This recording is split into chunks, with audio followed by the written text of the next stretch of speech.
Hi, everybody. How are you doing? Happy Tuesday. Hello. I Hello. think we got 15 right now. So we're only at 15 people. I'm taking roll as you guys pop in like I did yesterday. So when I call roll later, I'm only calling the names that I didn't check off. So I've got all of you so far. Um, so we've got a long ways to go to get to our 52 Okay. people. All So right. thank you. I appreciate you guys being here early. It makes it easier for me to take roll. Did you guys do your missions last night? Watch your videos? I watched the videos, but I didn't do my missions yet. Okay, that's all right. You can still do it. Yep. Yep. So Awesome. We're super excited. It's yes. Yes. Hey, if you want to leave us unmuted. Hey, she's going to leave us unmuted. I'm going to be teaching the class today, but if This y'all is are Eddie. Oh, I'm Eddie. If y'all are here early, if you got any questions, I can answer. I'm going to be sitting here eating peanuts, so I'll answer some questions if you have any. I do need to get to my business card formats because I haven't done that yet. Is that in the Scott Leroy emails? Is that where I'll find that? That's a Jill question. So let me back up.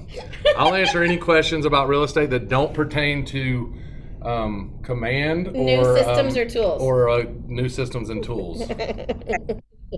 So I'll defer to Jill for that. Yes, you can use Scott Leroy. They will do it for you. Another option, if I believe all of the market centers use Michael Lewis Marketing Suite, there's tons and tons of templates in there.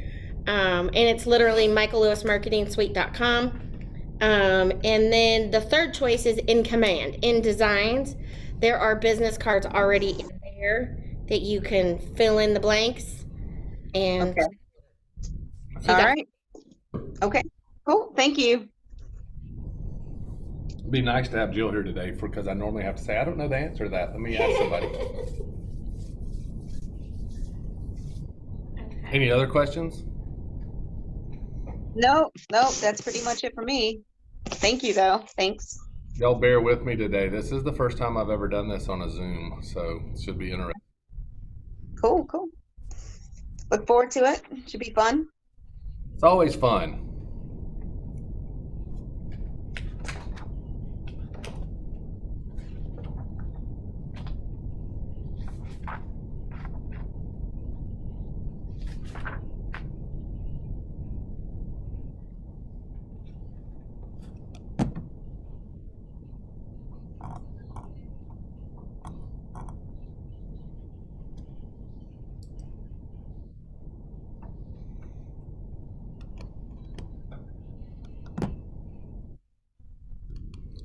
So do you have this set up so you can put all 50 people on at once, so they just get smaller and smaller as they click in? It will be 3 pages, I got you. but anytime someone's talking, you usually Goes to speaker, yeah.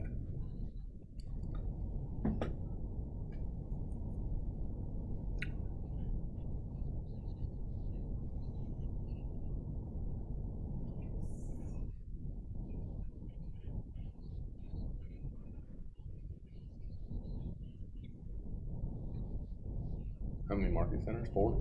5. Five. Everyone. All the Rawls group? Except First Atlanta. They didn't want to participate with us. Can y'all see me okay? Because I didn't think about wearing a hat. Yeah, we can see you. I KW. can see you. That helps.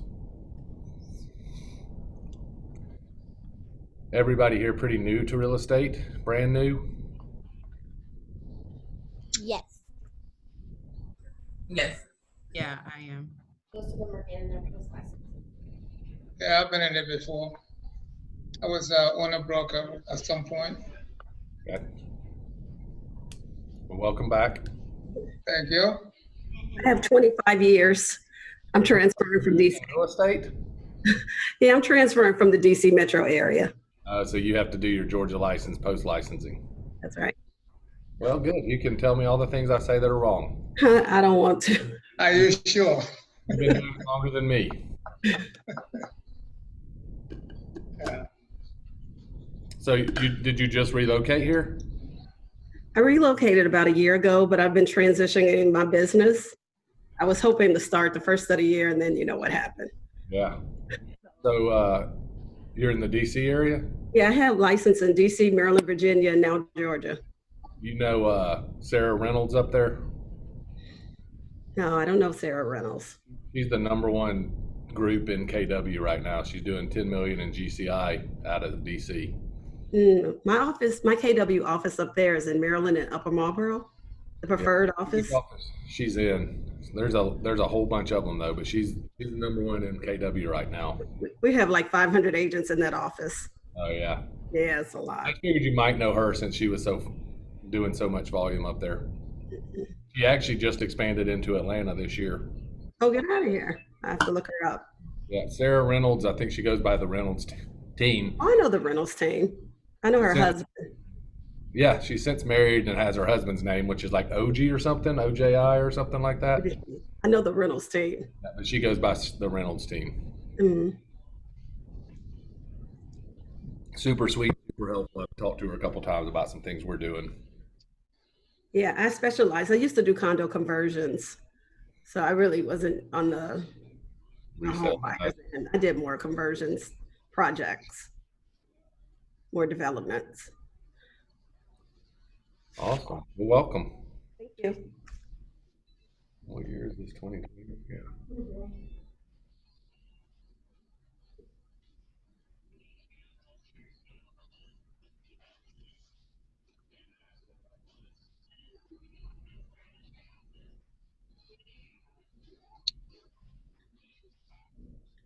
Hi, Mr. Fong. Hey, Eddie, I have a question for you. You may not have the answer, but All right. I was just curious. Since all the real estate business is under one umbrella, NAR, why are there so many different requirements in terms of the hours per state? Different state, different requirement for hours. Do you have any idea? Just because states don't want to give up control to a national group. I mean, you would think that they would just standardize it. Right.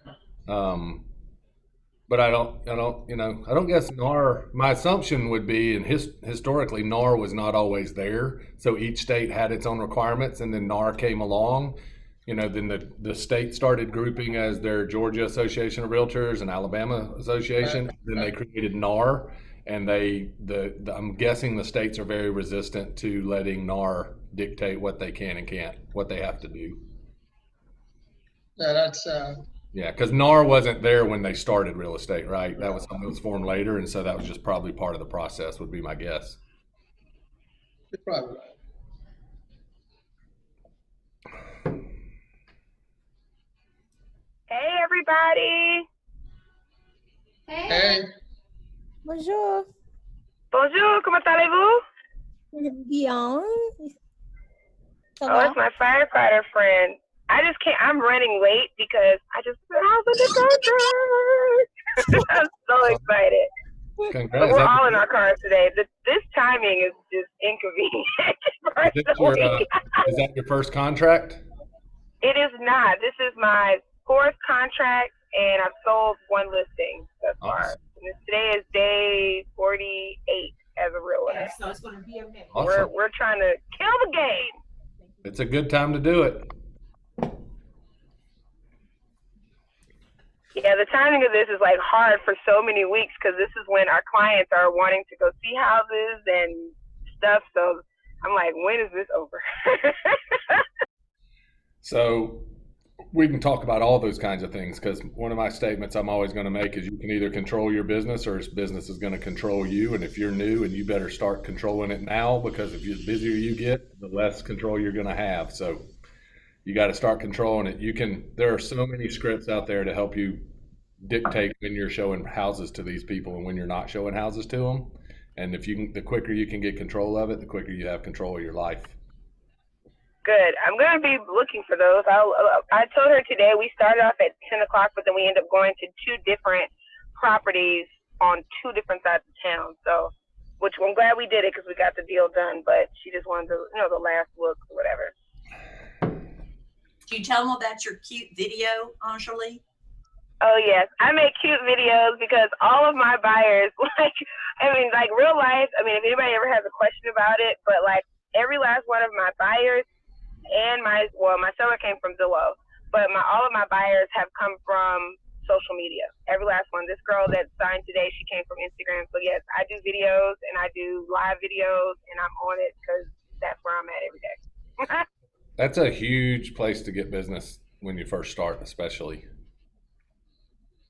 Lee, Ma'am. do you mind if I look at your, I don't want you to think I'm a stalker, but do you mind if I look at your Facebook page? Please, and that too. You was thinking the same thing? Look, I'm gonna be a stalker If too. if anybody's in our group chat, so like thank you everybody who joined on. We got like 29 people in our group chat. We can just drop each other's Instagrams on there and share it and all that kind of stuff. So yeah. Cool. Thank you. How close are we to time? 2 minutes. I'm just gonna pause my video so Scott doesn't pull me over. Hey, everybody, did I miss roll yet? No. No. Oh, because this She's 101 taking- on my end, I was starting to shaking my boots. So she said if you weren't here earlier, she's taking roll as you come in, and then she's going to only call the names of the people that she didn't see pop in to see if they're here or not. So don't be startled if you don't hear your name. That means she already has you. Sounds good.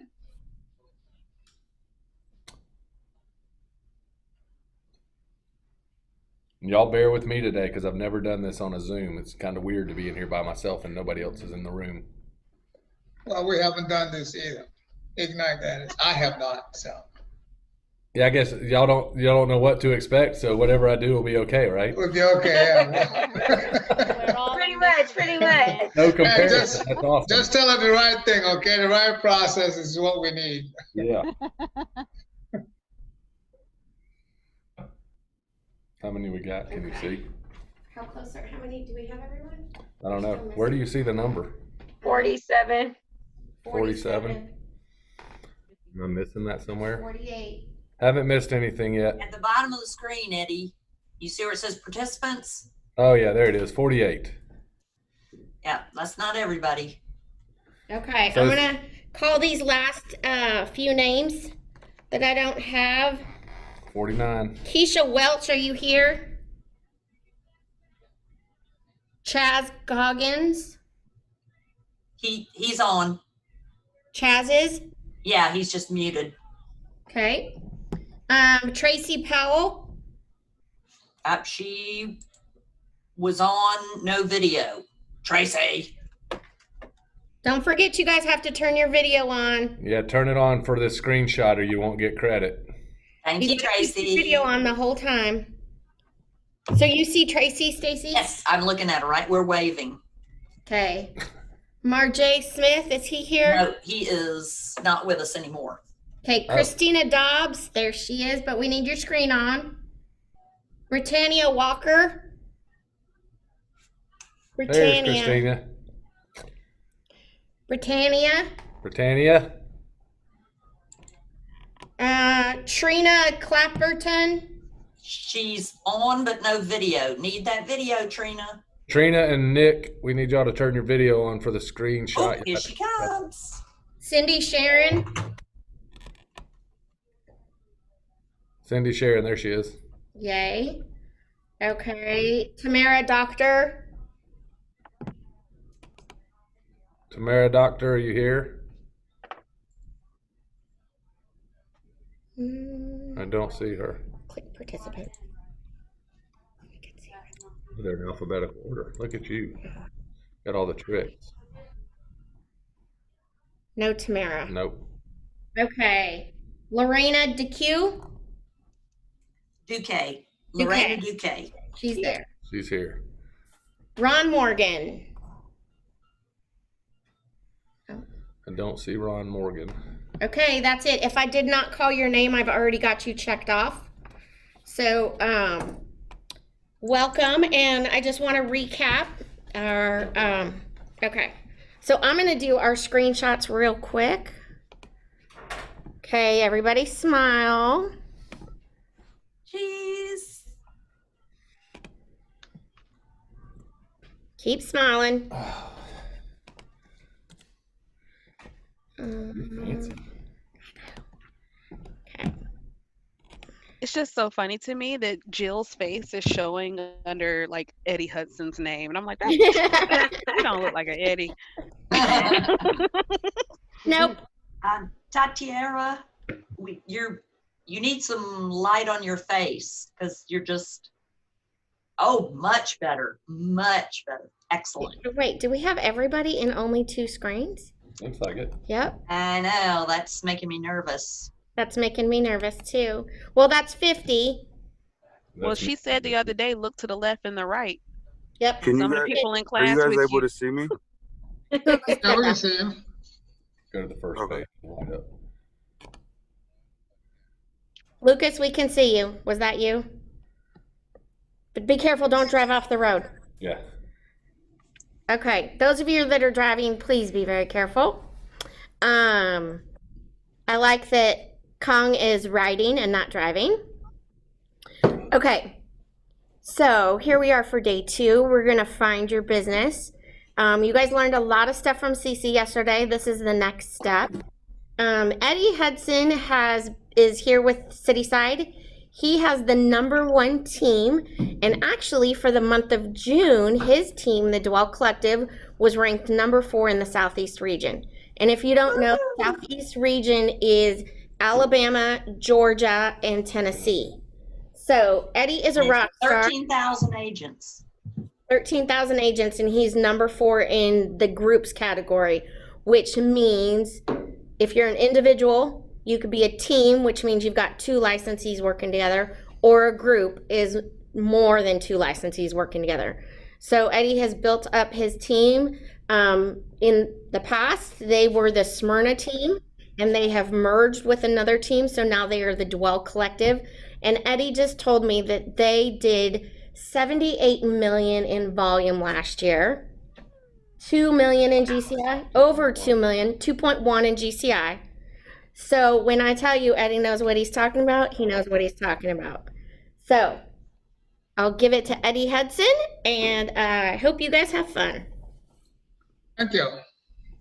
I thought she was going to play music or something. Oh, sorry. It's Do you want me to sing? Yeah. Back sing. is black. You guys want Jill to sing? No, not. Well, at least Lord, no. we have an honest group. So day 2 is about your database, which is the business that we've built was built off of our database, and probably about 60 to 65% of our business still comes from our database. So all the things that we're going to talk about in here are like heartfelt for me, because this is how we built our business. This is how we started. And so I believe that this is the best way for everybody that gets their license to start building out their businesses. We're not going to stop and do all the calls in the beginning, because I never know. Typically, if I'm doing this in person, we have so much interaction and so many questions that I don't have time. I don't ever get to the activities. So we're going to see how today goes, how interactive y'all are, how many questions you have, and see if we get towards the end and we still have some time left, we'll stop and make some calls and report back on those calls at that time. If you've got questions, you got the little raise your hand icon or shoot it over in the chat. Y'all probably did this yesterday. Jill's going to be watching that, and then she can kind of stop us and we can have some discussions. I love discussions. I do not want to stay for 3 hours. So y'all please jump in and ask questions and talk. Still a little bit surprised that they let me teach these classes and get up in front of all these people and talk to them, because I'm probably a little bit different than the rest of the people you're going to talk to during all of this. But I love it. I have a heart for it, and I'll tell you everything that we're doing. If you got any questions about what we do or how we do it, I'm happy to share that. I will tell you that we're not necessarily going to go word for word through this book, and that is stressful to some people of certain personality types. There will be a test at the end of this class. You will pass that test at the end of this class. The real meat of these classes are the agents who have taken the time to come in here and talk to you and tell you what they do and how they run their businesses. So listen to what they're telling you. Don't worry so much about covering every line in the book, because you're going to pass the test. If you just go through the book and read and listen to what's going on, take notes in the classes, you'll pass the test. But the real money are the nuggets that the agents are coming in here and teaching you how they built their business. So really pay attention to that. I've gotten a couple of bad grades over the years because I didn't get to every single line in the book. So just kind of address that up front. Does that make sense to everybody? So, and like I said, I will share whatever y'all want to share. I'll tell you everything that you want to know, anything about our business, how we run it, what we do. And the bulk of it is going to be in this chapter that we're talking about. So everybody's got your daily 10-4 and you got your trackers. Everybody know how to use their tracker? You can just nod. Everybody know how to use their tracker? We're logged into it? No? So this is a habit that most of you probably don't have and probably don't like, is tracking your numbers. But it's an activity that if you're going to be successful in this business, you really need to get good at. And so I'm going to highly encourage you to start tracking your numbers now. And this is a great exercise and a way to do it. It'll help you get in the habit of tracking your numbers. And then once you start tracking your numbers, I didn't enjoy doing it at first, and now I am addicted to it. I look at our numbers as soon as I wake up in the morning. I look at our numbers constantly. My sheet, our Google sheet where everything's being updated, is open all day on my laptop, and I look at our numbers all day long. And once you know the numbers and once you start understanding the numbers and tracking the numbers, you become addicted to it, and it will help you immensely to grow your business and build it to where you want it to be. You're going to be super overwhelmed in this class, and you're going to have how many classes? 12? Yes. 12 different people come in here and tell you 12 different ways that they've been successful in this business. You don't have to do all of them. What I would encourage you to do is listen to what the people that come in are doing, find the ideas that attract you, and go do it. You don't have to do everything. You got to do something really well. And I say this and I mean it, if I can do this, any of you can do this. I am nothing special about me when it comes to selling real estate. It's anybody can do it. You just got to figure out what you will do, what you'll do consistently, and then just go do it and track it and make sure that it's working, and you can all be successful. But it can be overwhelming because you're going to have people that farm, you're going to have people that work their database, you're going to have people that pay for leads.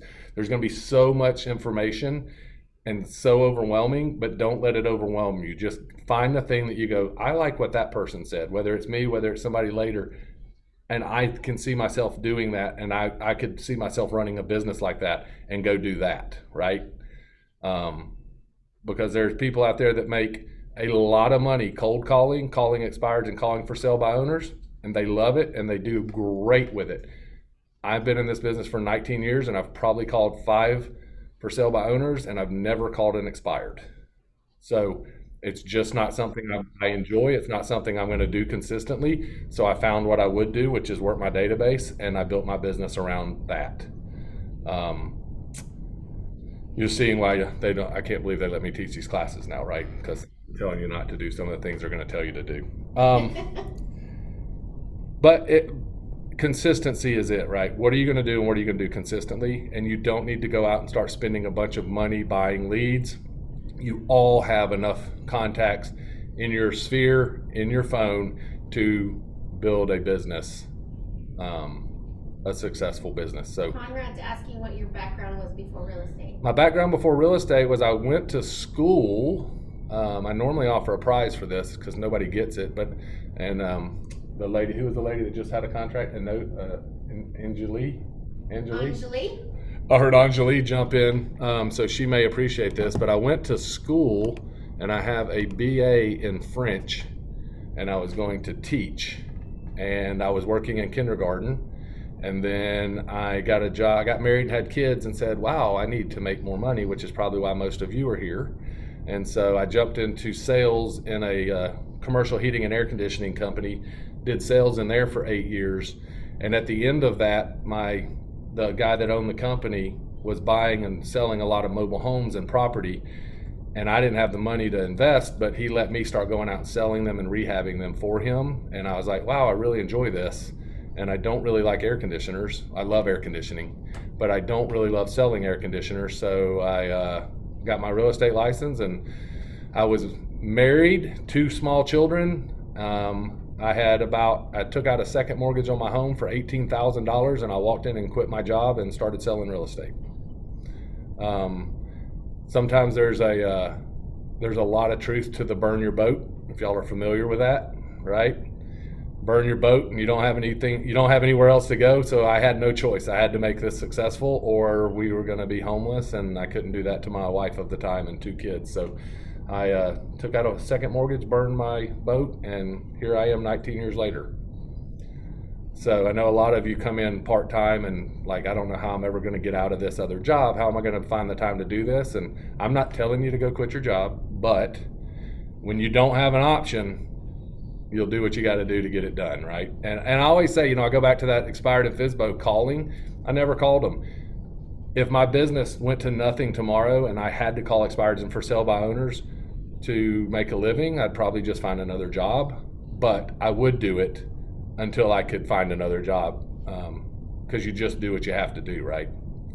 So there's something to be said for walking in and quitting your job, but don't do that and blame it on me. So start tracking your numbers. All that being said, start tracking your numbers now, because if you'll track it now and grow with it while you're tracking it, it becomes a lot easier to get into the habit later. Any questions on that? Why don't you like calling FSBOs or expires? I know you're might find this hard to believe, but it really hurts my feelings when somebody's mean to me on the phone, just being honest. I can still remember a call from probably 10 years ago where I called a lady and she screamed at me and told me to never call her again, and I hung the phone up and I didn't work for the rest of the day. It devastated me. I still remember that phone call to this day. I don't do good with that kind of rejection. It's just my personality, I guess. Why was she screaming at you? Because I called her. On an expired? She was just a lead. She was just a lead that had come in, and I called her and she started yelling at me, telling me I shouldn't be calling her, just being very ugly. And it happened to me a couple of times. And I just remember that lady in particular because she was super rude. And I don't understand why nobody wouldn't like me. And so when they don't like me, it really hurts my feelings. So I guess I'm a big sensitive guy, I guess. So it literally shuts me down. So working my database, which is what we're going to talk about today, those people like me. They love me. They like to hear from me. They answer the phone. We have great conversations, and it is fun.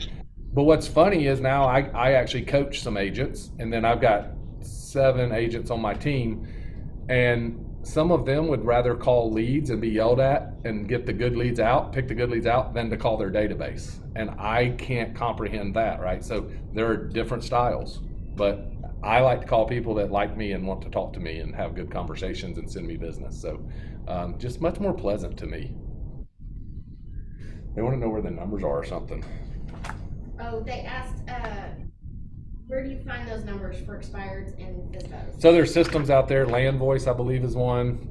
You can subscribe. The hard part these days is scrubbing the numbers, because there's so many people on the do not call list, and they can actually turn you in and find you now. I know some people that were doing expireds who have actually stopped doing it because of that. And then there are people out there that are like, I don't really care. I'm going to call them anyway. And if they turn me in, I'll deal with it. But there are companies, I think Land Voice is one. Espresso agent. Maybe Espresso Agent, she says. But I don't know, because I've never actually called them. You can actually go into the FMLS and see what expired to and call them as well. Most agents don't think to take their clients' numbers out of FMLS before they let it expire, so you can find them there. All right, so do we have anybody on here that likes to do affirmations? Oh, good. Okay. Well, we'll do them then. I normally skip that part, but if y'all like them, we'll do them. So they want you to start out by saying, I always come from contribution. People will welcome my call, which is completely opposite of what I just said, right? Maybe I need to start saying that one to myself. But if you like affirmations, there again, I think it's great. And I think it works for a lot of people, and they want that boost. And so waking up every day and saying that at the beginning of every day could definitely be helpful to you, or whatever it is that you like to say to yourself to get yourself pumped up. I guess I've just found that when I call my database, they like to hear from me, and that gets me going. That's kind of my affirmation. I start with calling people that I know want to hear from me.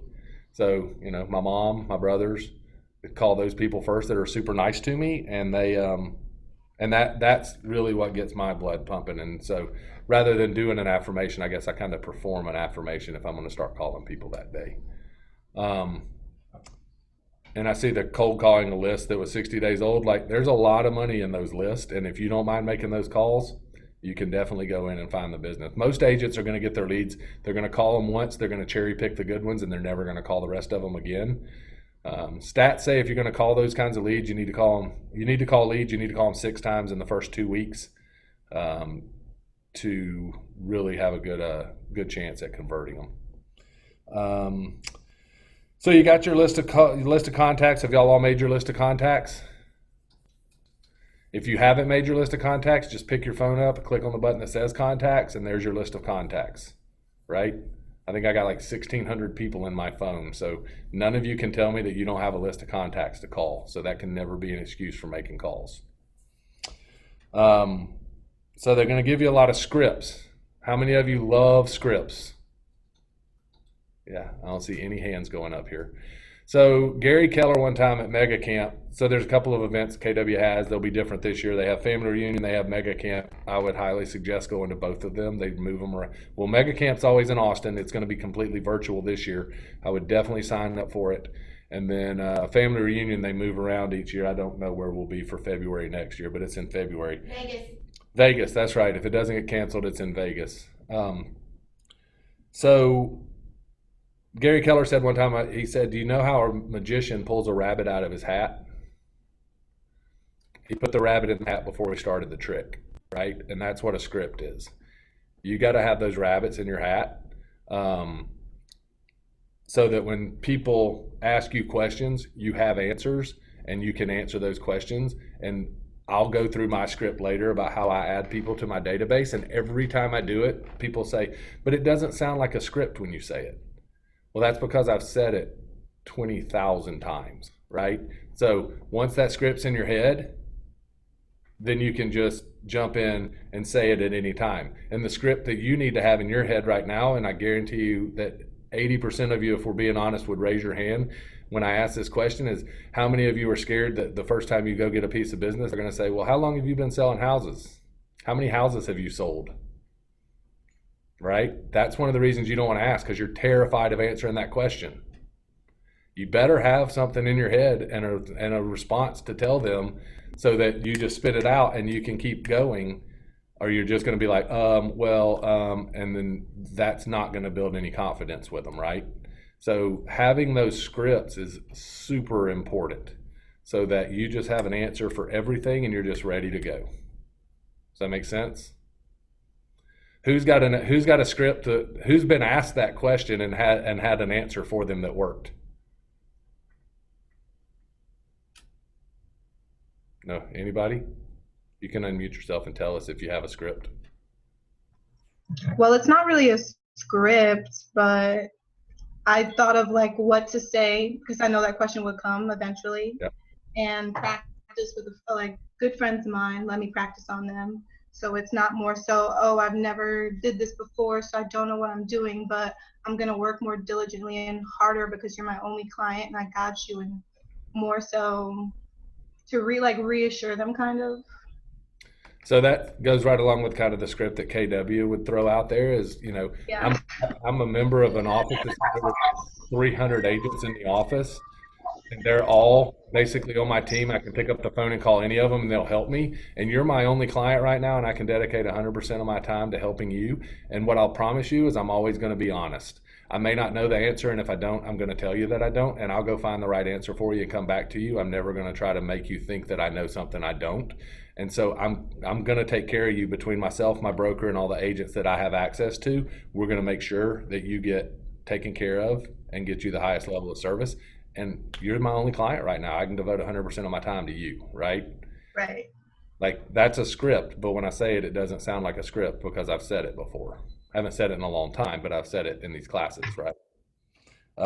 I would just laugh and be like, they'd be like, so how long you been in the business? How many years you been in the business? I would laugh and, oh, including this one. And they typically would laugh and I would just keep talking and see if they went back to it. But, just whatever works for you, right? But you need to be prepared to answer those questions because it's going to happen, right? You're going to go on an appointment and they're going to ask you, how many houses you've sold and how long you've been in the business. So be prepared to answer that. And the way to do that is a script. And I love that, I think it says Carissa. I love that she said that she practiced it, right? She got on the phone or she got face to face with somebody and role played, because role playing is something you're going to do a lot of in these classes. Is nothing that any of us really enjoy, but it's the best way to learn those scripts and the best way to get proficient at those scripts. So highly encourage you to team up with somebody in this class or somebody else and do these scripts with them. All right. We are currently on page, what, 3? So I'm kind of scrolling through the manual here. I've got the same book you do, which turns in, we'll get the next page, I guess it's page 10, if that correlates to y'all, are the scripts. So there's some great scripts in here for starting making those phone calls. I would say I wasn't joking when I said start with your mom and your brothers and your sisters if they like you. Call those people, because you can fumble through your scripts with them, because those are huge database people for you. They like you. They want to send you business. So practice these scripts on them, because you can just read it straight out of the book, right? If you mess it up, it's okay, because they know that you're new and they know that you're practicing. So jump in and have those conversations with those people and work your scripts with them and work your scripts with your accountability partners to start. My mom has been one of my best referral sources since I've been in this business. She's probably sent me more business than anybody else. So don't think that those aren't people that are going to send you business. So the other side of that is those are also the people that you're going to be more honest with, right? Those people that you're closest to. And so when you got a couple of deals and something's going south and the whole world's coming to an end and you're ready to throw your arms up and cry and your mom calls you up and says, "How's business?" You never say, "Oh my God, I'm ready to quit. I can't believe I got into this business. This is so hard. I'm having such a terrible time, blah, blah, blah," because your mom loves you and she doesn't want to make you any crazier than you are. And so she's not going to send you any more business because you're stressing out with the business that you have. So anytime your close friends and relatives ask you how the business is, "Hey mom, business is great. I mean, it's just awesome right now, but I could always use some additional business. So if you know anybody looking to buy or sell a house, please keep me in mind. I'd love to work with them." Hang the phone up, curl up in a corner and cry with a glass of wine if you need to, but business is always great no matter how terrible it is. Does that make sense? Because if they care about you, they don't want to send you any more business and make you any sadder. So here's some new to real estate for most of you. Here's a script on page 11, new to real estate. Here's a new to Keller Williams. Don't try to change these scripts and don't try to write your own. Go by what's in here right now. And it may feel super uncomfortable, but go by what's in here right now. Once you've mastered that script and you're really good at it, then you can start making changes. But don't try to start making changes. These scripts have been used for years and years and years, and they're successful. So use what they give you. And then once you've got them mastered, then you can start changing them. Make sense? All right. So jump on to page 13. If I get too fast or too slow, just yell at me. I don't know. So page 13 is handwritten notes. How many of you write handwritten notes? How many of you have gotten a handwritten note lately? Not many of you, right? Handwritten notes are a dying art form, but I will tell you they are one of the secrets to our business. Nobody writes handwritten notes anymore. It's kind of a lost art form. And you want to print something out, stuff it in an envelope and mail it to people and such. But how many of you go home in the evening? I'll do it today. Stand at my garbage can with a stack of mail, looking at the envelopes and just throwing them. I don't even open them, right? But I can promise you, if I get a note card size envelope that's got my name written on the front of it, 100% I'm opening that envelope to see what's in it. You will not throw away a hand-addressed envelope that's the size of a note card. You will open it. So if you want to get through to somebody, whether it's a lead, whether it's a family, friend, whatever, or just somebody you just met, I just met you at the grocery store. I ran the script on them that I'm going to tell y'all that I use in a little while. And I write them a note, says, "It was so great to meet you today. Here's one of my business cards. Thanks for keeping me in mind. I look forward to staying in touch with you." they're going to open that, they're going to read that, and it's going to have an impact on them. And no other agents are doing that. And that's how we built our business. That's how, one of the big ways we started building our, you call your mom, you call all the people in your phone. When you hang that phone up, you write them a note, right? You find out your best friend's daughter's got a soccer tournament this weekend. You hang the phone up, you write a note. Hey, good luck to your daughter this weekend. Hope she does great in the state tournament. You know, look forward to catching up and seeing how she did. You hang up, you set yourself a reminder. You call her next week. She says, oh, they won the state tournament. You hang up, you write her a note to her daughter. Hey, congratulations on winning the state tournament. Like, it's just a system, and they will always open them, and you will stand out above everybody else that's in this business. Question. Yep. I'm not from the area originally. Mm-hmm. Is like, I lived in Florida and Ohio. I know there's referrals can help, but like, would calling, contacts there and sending handwritten notes to people I know in other states be beneficial? Or so there's a couple ways to look at that. If they know people here, they could send you referrals. If they know people moving here, they could send you referrals. But the other thing you can tell those people is, if you know somebody that's in Florida, if you're in Panama City and you know somebody that's looking for a real estate agent in Panama City, give me a call, because I can go through my KW app and I can find you the top couple of agents in Panama City, and I'll call and interview them for you and see who I think will be the best match. And then you just hand that referral off and you make a referral fee, and you didn't even do anything except match them up with somebody. So you can still make money off of those types of referrals, but you're going to have to get out and start talking to more people, right? The people that cut your hair, the people that you go to the grocery store with, people at church, people at the gym, whoever. Like, you need to start having conversations with all of them and letting them know what you do. It seems so simple. KW hat, KW t-shirts. I've sold houses where I've gone in and somebody's like, oh, you're with Keller Williams? Yeah, I am. Oh, we're thinking about buying a house. Awesome. Do you have an agent you're working with? No. Cool. Let me get your information. Let's set up a meeting and I'll meet with you, right? But you've just got to start having those conversations with everybody that you meet. Most of the bulk of our business, to be honest, came out of the Vintage Tavern, the bar up here at the city of Smyrna. We'd sit in there and have beers and talk to everybody that was sitting in there, and they knew what we did, and we put them in our database, and we started having happy hours and get-togethers, and that's how we built our business. Okay. Your Starbucks. She says you can do it at Dunkin' Donuts or Starbucks, but that doesn't sound as much fun to me.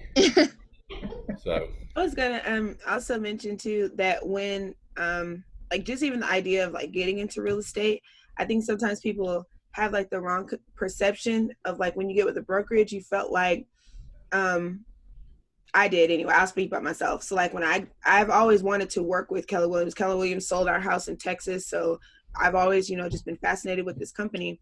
And I thought that like, when I became an agent, like, people went to kellerwilliams.com and they filled out like a lead type deal, and then like they would just funnel it out to all the agents and help you get your first thing out the door. And so clearly that's not the case. So I didn't realize just how much work really goes into what we do. And so it can come to you, I guess, just by hanging out, but like, there's so much more that has to be done. Like, you cannot sit at home and expect to get a deal. You can probably do it over the phone, but you can't sit at home and do nothing and expect people just to find you on Facebook with your fan page, and then they're going to want to use you. They want to see results. They want to see you buying. They want to see you in the field. So I try to, before this class, I was trying to be in like a new home or a resale every day. And I go live and I show them what their potential is. And then I'm like, if your credit's jacked up, let's start there. So you have to engage people for where they are. So every person is not credit ready, but knowing that everybody's not credit ready, because I've sent my people to my first 2 weeks in, I had sent probably 30 to 40 people to my lender, like, get them qualified, get them qualified, get them qualified. And she's like, yeah, they're not credit ready. But people have a desire, but they don't know where to start. But that doesn't mean that person's not going to eventually still be your client. You just got to work it. That's a great point. But add on to that is those not credit ready people know 250 other people, right? So when you're having these conversations with the people in your database and the people that you're talking to, so my script, if I met you, would be, hey, let me ask you a question. If you knew somebody that was looking to buy or sell a house, do you have a real estate agent that you refer those people to? Oh, you don't? Well, I'd love to earn the right to be that agent. My team has a lot of parties throughout the year, a lot of happy hours, a lot of get-togethers, a lot of events. I'd love to invite you to those, just get to know you and your family better. Y'all can come out, get to know, and then all I ask in return is if you come across somebody that's looking to buy or sell a house, that you reach out and give me their name and number and let me reach out and see if I can help them. So I'm not even asking you if you're looking to buy or sell. I'm trying to get access to your database. I want you to be my advocate that's sending me business. So even when those people aren't ready to buy, you add them to your database, you ask them to send you referrals, you stay in touch with them. When they're ready, they'll use you, but then you're also trying to get them to start sending you business of all the people that they know. So back to Rachel's question is, you don't need 1,000 people in your database to have a good business. So we'll talk about qualifying our databases in here in a little while, but when I tell you the numbers of people that we actually have as A and A plus people, you're going to be like, what? Right? You always have something on that says Keller Williams. I mean, I wear it a lot. That would be good. So I'm out of production now. I don't actually I don't work with buyers or sellers anymore. But when I always had on a Keller Williams shirt. Mm-hmm. Or your name tag. I never wore a name tag, but I always had on a KW shirt or a hat or something. So that leads me to when we're talking about, hey, you send me a referral.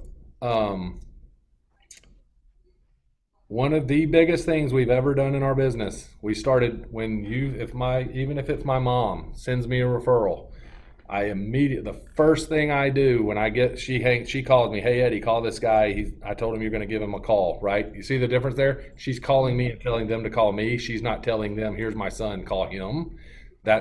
You have to train your database to do that. Call me, give me their information, let me reach out to them and see if I can help them.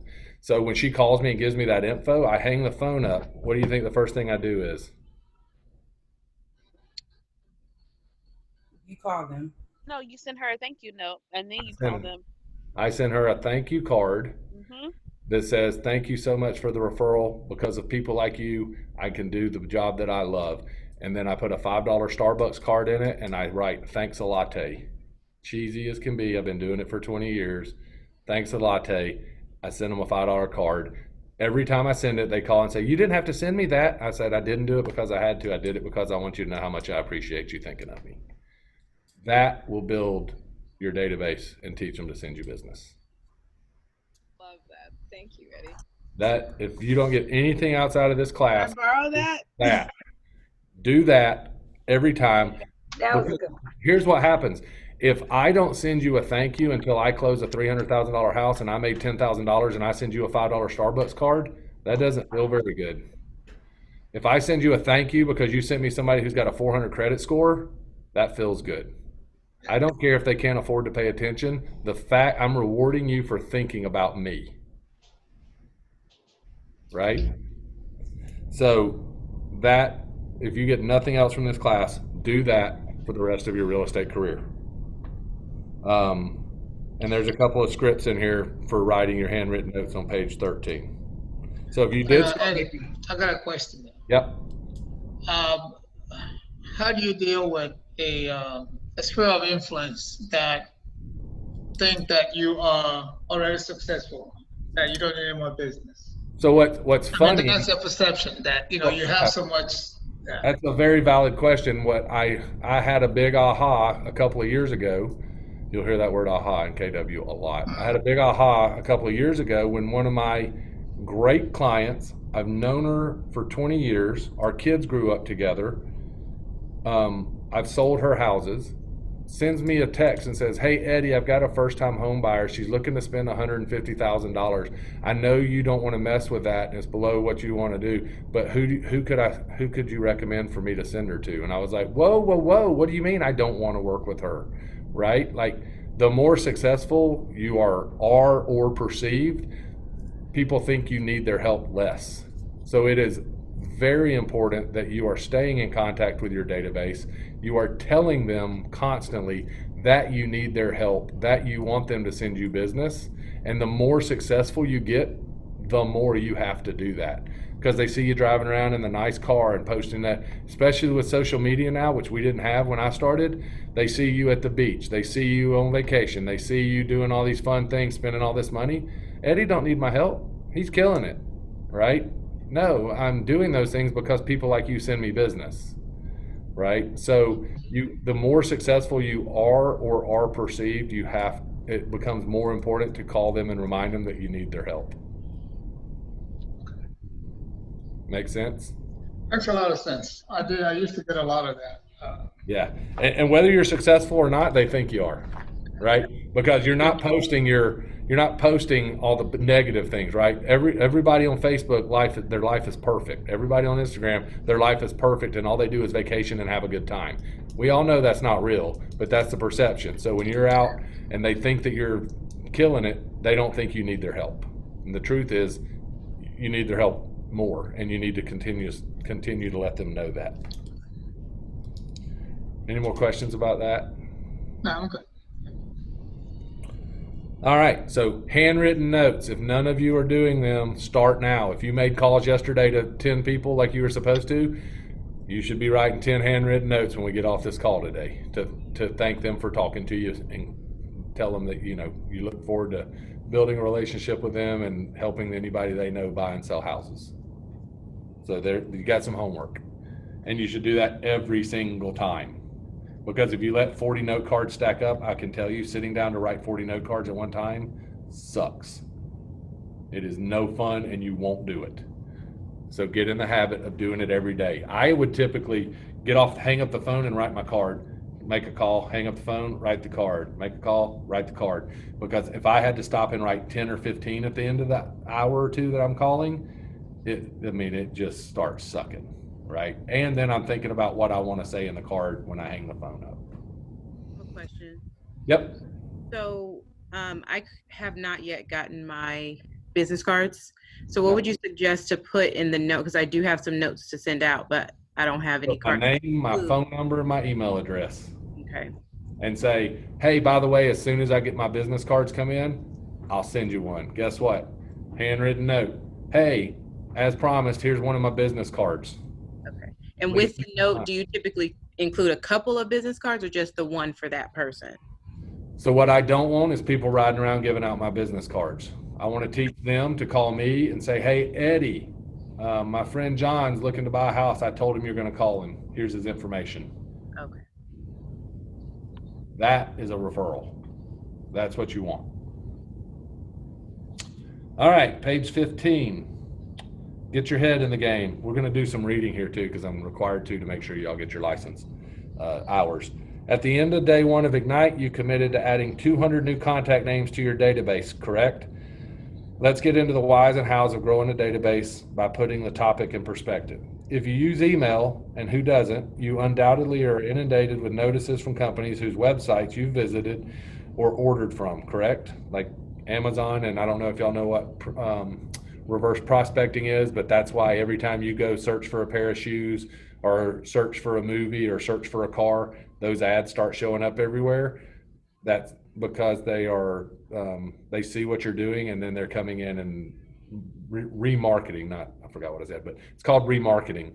And so they're tracking that, and then they're running an ad campaign to remarket to you about the things that you're searching for, to try to get you to click back on their website and come back in and buy them. We do it as our team. So if you start searching with us, you're going to start getting that back. When you buy groceries with a membership card, or you shop at Target with their branded credit card, do those companies give you coupons or send you messages? That's funny. I literally just went through 20 Kroger coupons today, and they know exactly what I buy, and now they just send me coupons for the things that I buy, which is so helpful. I don't have to dig around and look for coupons anymore, right? But why do they do that? Bring it back to the store. To what? Loyalty. They want you to come back, right? They want to stay top of mind. Yeah, that's exactly what I was gonna say. They want to treat its marketing on its best form. The things like we talk about, like when I was in college for marketing. So, talk about the color yellow. or the color red. You know, certain colors draw you to be hungry. So that's why you see with McDonald's, they use red and yellow because it makes you hungry. So it's certain things like if you didn't even know you needed that item, like that you just got a coupon for, but you're gonna be like, oh, I guess I do need 2 pickles today, you know, because it's, you know. You see it all the time. You're continuously marketed to. So I've been in this business for 19 years. I'm selling an investment property. It's a true story. I'm selling an investment property right now. For the last 6 years, I've gotten an envelope from Meridian Services wanting to buy that property. And every month I throw it in the garbage. When I got ready to sell this house, I called them and I was like, look, I'm an agent. Go take a look at it. Make me an offer, right? I'm an agent. I can put it on the market. I can sell it for free, right? It's my property. I know what the values are. I still called them because they had been marketing and they were at top of mind for me for so long. So they got an opportunity. They didn't buy the house, but they got an opportunity to buy it because of that, right? So that's why they want to stay top of mind. It's called your reticular activator if you want to get technical about it. And it's the reason that when you've never seen another Toyota 4Runner on the road that's blue until you buy a blue Toyota 4Runner and then you go for a drive and those darn things several of them on the road. Yeah, you're right. They're everywhere. Now you're like, God, I just bought a car that everybody has. I've never seen this car before.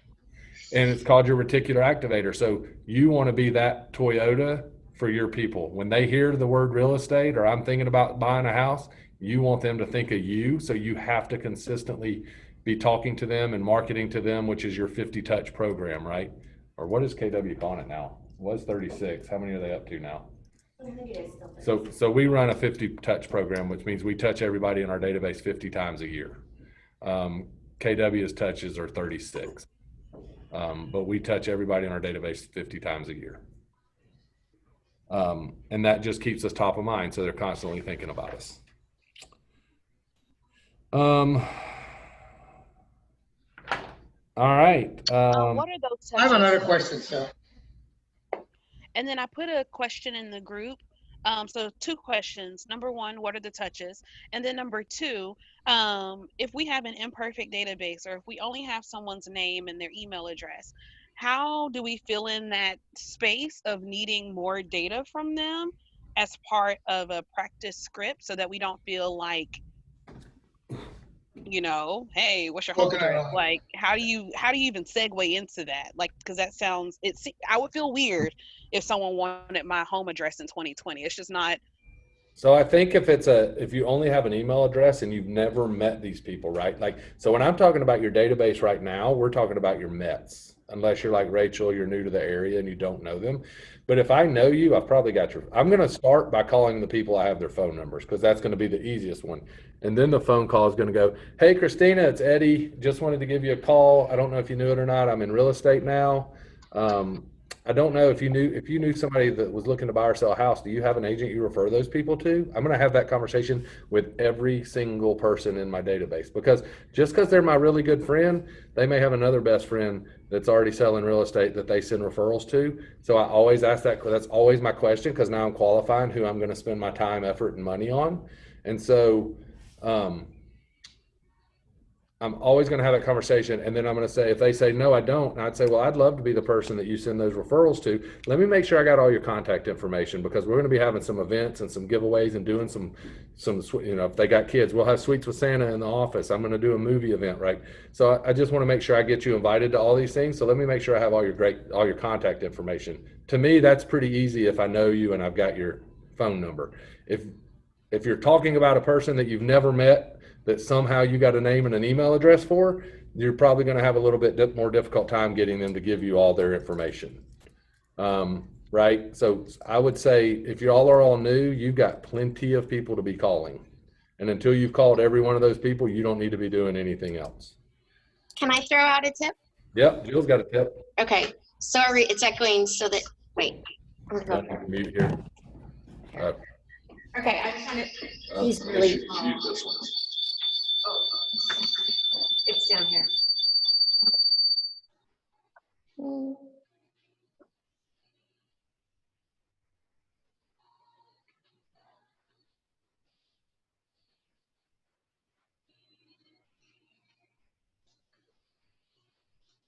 You seeing something?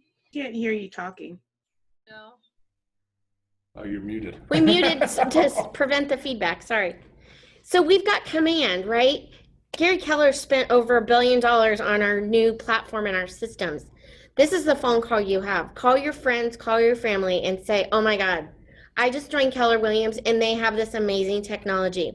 If I can get your home address, I can set you up on your own neighborhood watch list, your neighborhood search list, your special customized, use whatever word you want. But if you set them up in Command and you put them in a neighborhood, you can send them their own custom URL and they will get a link to everything that's for sale in their neighborhood. And tell them it will give you a great idea of what your home is worth because you will be able to see everything around you that's for sale.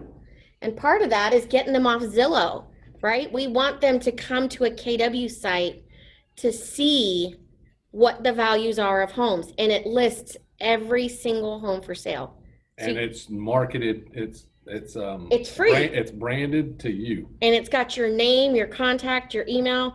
You can set it up so it sends it to them monthly, or you can copy their own personal link and email it to them and tell them to bookmark it. So that's why you need their address when you call them. Thanks. Awesome. Do you also, sorry, this is like the last question I'm going to ask for the day. I don't believe that. Go ahead. Okay, probably not. But do you feel like, I don't know if anyone else in the room is a business owner. So my mentor, she said this to me and I'm kind of having a rough time doing it, but converting people from knowing you in your previous or knowing you for what you've done. So I'm a brander marketer in my business and I'm a senior event manager in my job. So most people know me for throwing a great party. And then some other people know me for branding, marketing, graphics, web design, blah, blah, blah, blah, blah, blah. So then I'm like, now I'm like shifting gears and I want to go full force into real estate.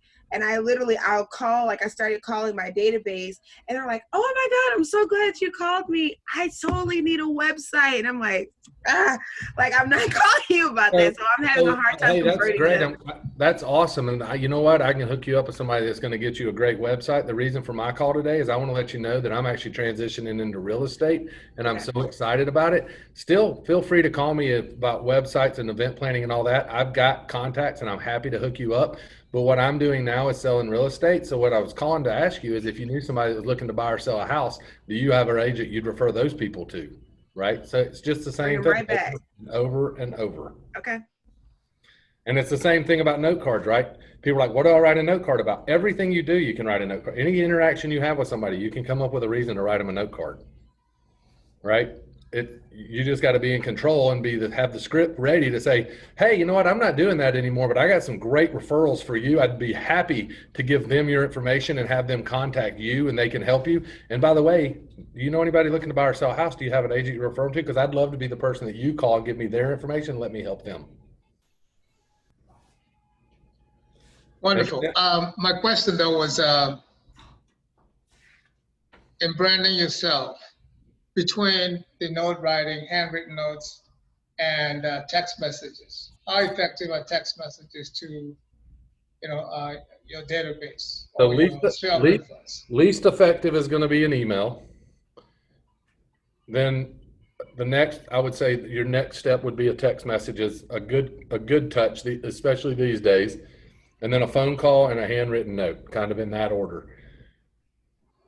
Yeah. So I would definitely, why do people want to send text messages most of the time? A quick response, quick contacts, and quick introduction. Somebody that you've met, hey, thank you, it's nice meeting you today. This is what I do. Because they're scared of picking the phone up and calling. No, I don't know about that. I mean, I'm not scared to call somebody, but I find that. You may not be, but I guarantee you the bulk of these people are scared to pick the phone up and make those phone calls. And that, I will be a bit crass at times. That is the reason that so many people get out of this business so quickly is because they're not willing to pick that phone up. It's the heaviest piece of equipment in this business. And they want to buy leads and they want to go to Zillow and they want to work on their website and they want to do all these things and they want to, because they're scared to pick their phone up. And the agents who are going to stay in this business, the people who are making their money off of getting their leads off of Facebook right now, that is a finite pool of people, and it's going to dry up. And I've seen rookie of the year after rookie of the year in this office after 18 months have no business because they were so into, hey, I'm getting so much business off of Facebook right now and my close friends, but they're doing nothing else outside of that. So when that pool starts drying up, they're out of the business. And it happens all the time because they won't pick the phone up and make the phone calls that they need to do. They won't put in the work that they need to put in. So I would say there's nothing more important than you starting to call your database and calling through those people because, people are like, oh, well, my website's got to be perfect. No, it don't, because nobody knows it's there. If you're not calling people and telling them you're in the business, they don't even know your website's there. And if they search Smyrna Homes for Sale, they're not going to find you because I'm spending $3,000 a month to make sure they don't. If we're just being real. That's a lot of money. Right? So, but anyway, yeah. Now, right? when you make a phone call, you don't need all that stuff. You need to call your friends and your family and your acquaintances and ask them to start sending you business. And that's how you make a living in this business. Because guess what I can't do? I can't spend enough money to break the relationship between you and your clients and you and your database. I can't spend, that's why Zillow is having to do what they're doing right now, which by the way, they're the devil, but that's another story. That's why Zillow is having to do what they're doing, because what Zillow can't do is infiltrate my 150 A and A plus people, because they're always going to come to me because I'm staying in touch with them. I'm throwing parties. I'm having phone calls. I'm writing note cards, and they may go to Zillow and they may call me and say, hey, I was looking at my Zestimate on my house. What do you think? Awesome. I think you need to let me come over and look at it and tell you what it's really worth. So yeah, go to Zillow, go use them.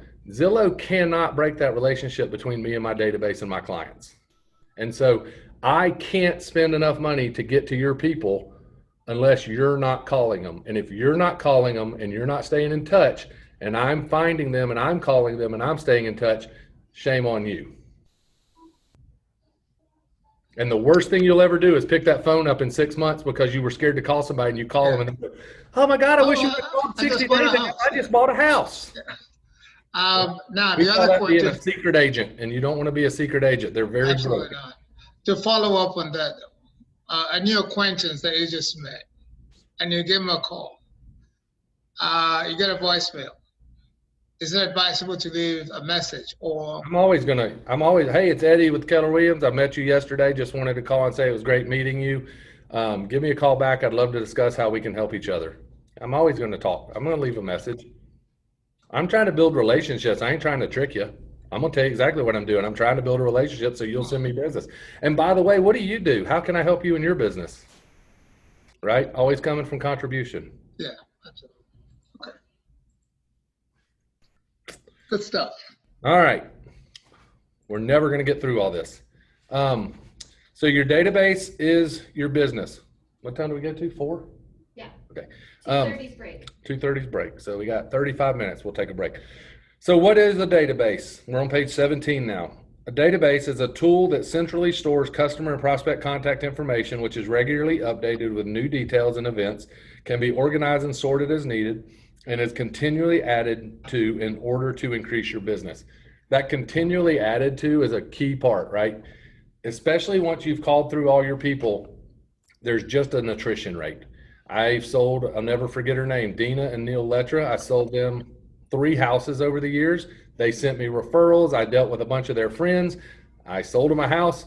Just so happens their next door neighbor's a real estate agent. They become best friends. Now that's where she sends her business, right?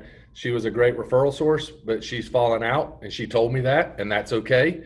Another great referral source of mine that I did deals with, married a lady whose best friend was a real estate agent. Guess who doesn't get deals anymore? Because the wife always wins, by the way, if you don't know that. So she gets all their business now. So there's just going to be attrition in your database. No matter how hard you try, no matter how many parties you throw, no matter how many handwritten notes you write, there's just going to be attrition. And so you have to constantly be updating your database and adding new people in. So we're skipping the EX portion? Yeah, but we can watch the video if you want. So let's run through these last things here, and then Jill's going to play us a video. Your database is your most valuable business asset.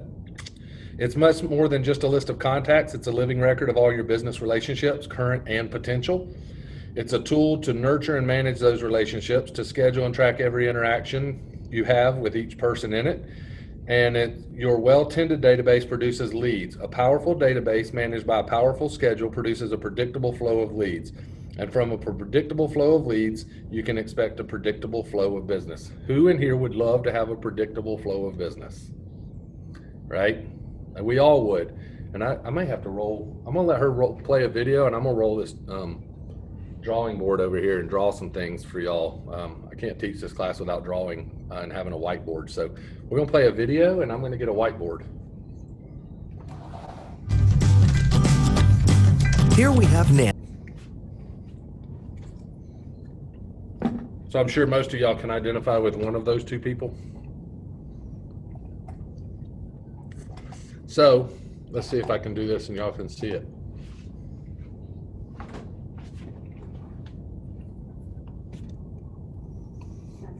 All right, everybody see that? So here, this is what most real estate agents' business look like.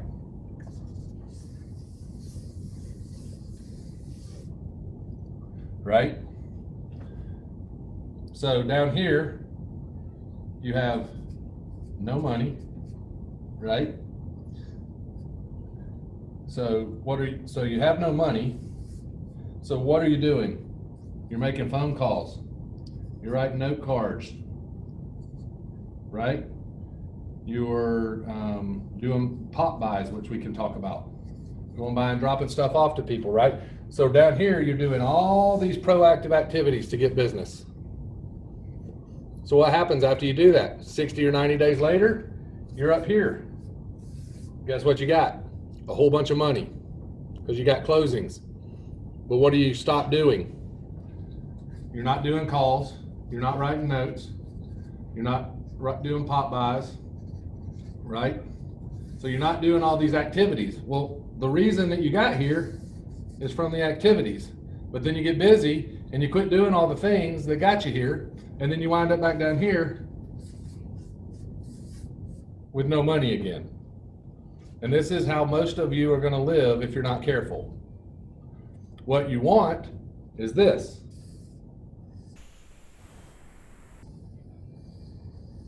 Right? And that is when you have a predictable flow of business. And you create the predictable flow of business by being consistent with proactive activities. Does that make sense? Everybody see that? Yes. So you do the activities, and what you do today shows up in 60 or 90 days. So 60 or 90 days later, you're at closings. And as I had a mean old broker I was with for a year one time, and she would say, I'd be like, oh my God, I was pretty early in my career. I just had a closing today. And she'd be like, awesome, great. Now you're unemployed. Now what are you going to do? Right? And so you have to do the consistent proactive activities to live this life with a predictable flow of business, so that you're not doing this. Because this is no way to live. It's very stressful. So then you have these closings, and then you start doing your calls, notes, and pop buys again, and you're 60 to 90 days away from another paycheck. And that is no fun. Make sense? Any questions on that? I'm sorry, Eddie, maybe I missed this. What's the pop buy? Okay, so pop buy, and I don't know if they talk about it in the book. Pop buys are something, so I came up through a coaching company called Buffini and Company. And pop buys are, I'd go to the feed and seed store and buy 50 packs of forget-me-not seeds. And then I'd tie a business card onto those seeds and just stop by and drop those little gifts off at the people's house. So it's literally a pop buy. You don't want to be stuck there. You're not going to visit. You pull up, you leave your car door open, you run up, you knock on the door, and you're like, Hey, John, it's Eddie. I was just in the neighborhood. I was on my way over here to meet with somebody, and I thought about you, and I just wanted to just pop by and drop this little gift off to you, let you know I was thinking about you. Oh, come on in, have a beer. Let's have a No, I don't have time. I got to run, but give me a call and let's get a time together and let's get together. But right now I've got to run because truthfully, you got 15 or 20 more of those in your car. You got to go get out. If you go in and you sit down and have a beer, they change the name to plop by because now you're stuck for 30 minutes or an hour, and you can only do so many of those and drink so many of those beers in a day and be productive. So you just leave the door open, car running, run up. If they're not there, just leave it, text them and say, hey, drop something off at your carport door. When you get home, look for it. Don't do chocolate. Don't do things that melt. Don't put them in the mailboxes because the mail ladies get mad at you. No mailbox. No mailboxes. They get you in trouble. So if you Or don't, on the front steps. Leave on the front steps. Front I just steps. know with all the COVID stuff too now, I don't know if people want.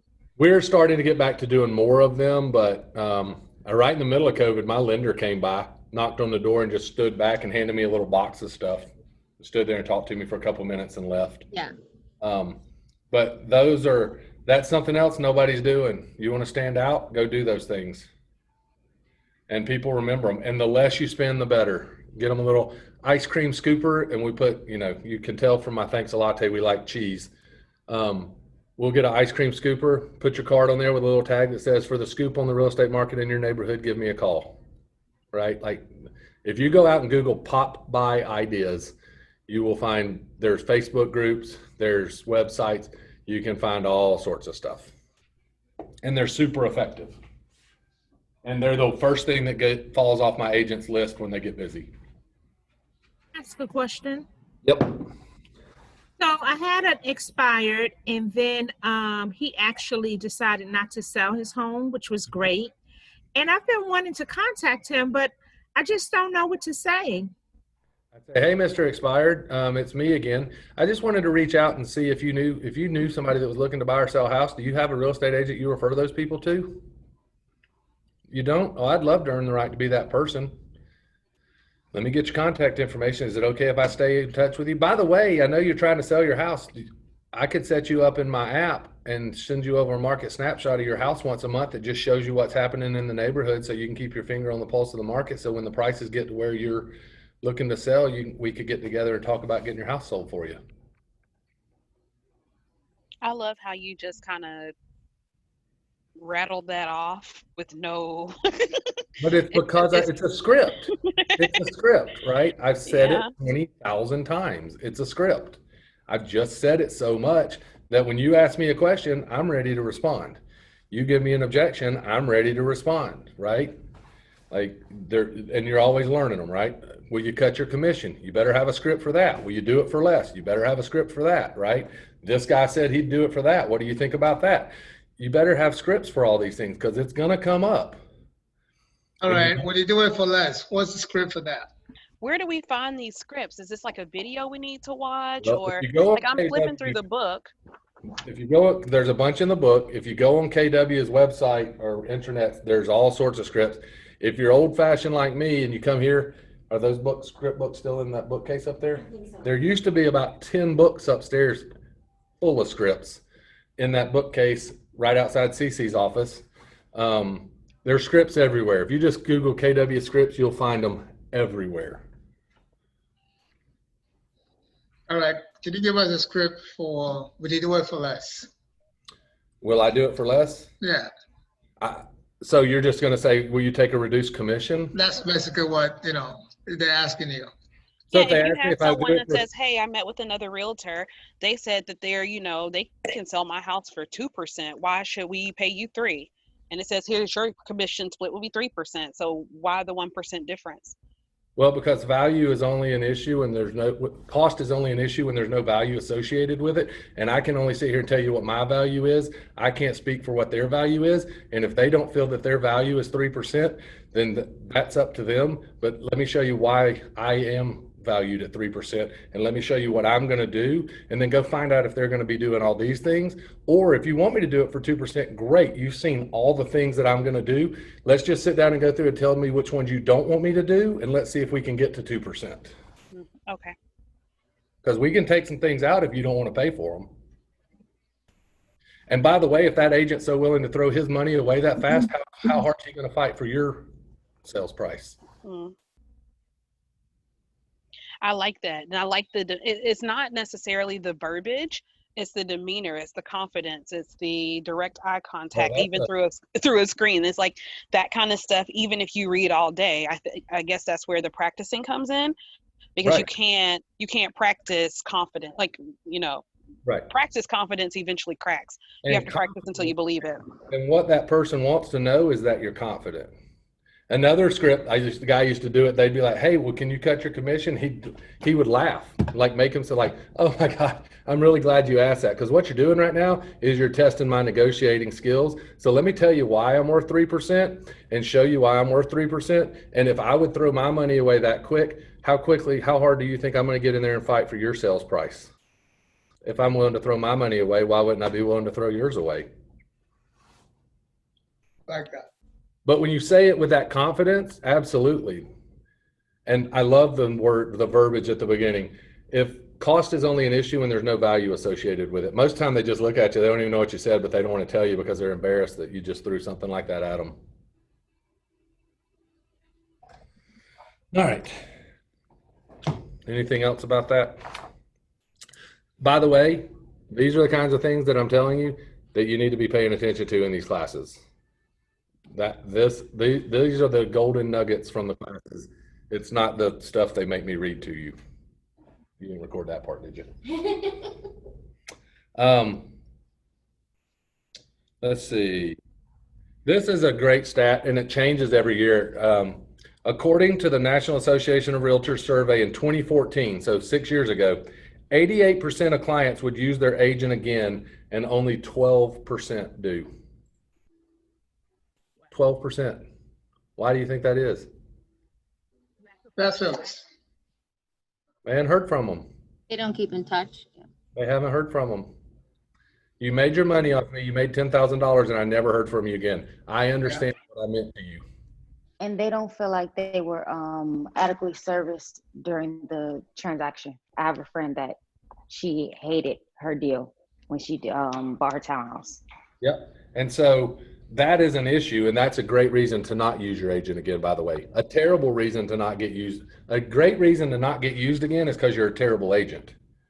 But a terrible reason not to get used again is because you were too lazy to pick up the phone and write note cards. And it will happen. I talked to an agent on my team the other day. She has sold 2 houses since she's been in Atlanta before she had her license. She can still tell you the name of the agent that she did her first transaction with and the company he was with, but she didn't use him on the second one 6 years later because she never heard from him again. So she used another agent who she can't tell you what their name was because the service wasn't that great, and she didn't use him again because she never heard from him again. Like, it's amazing to me. And by the way, if you're not staying in touch with your people, I'm going to find them. Our agents are going to find them. We're going to call them. We're going to script them. We're going to put them in our database, and we're going to steal them from you. Right? That's the name of the game. I've got to increase my database. You better be protecting yours, because I can't break that relationship. And that's how you fight against the bigger teams and the bigger companies. I can't break your relationships if you're doing a good job of building them.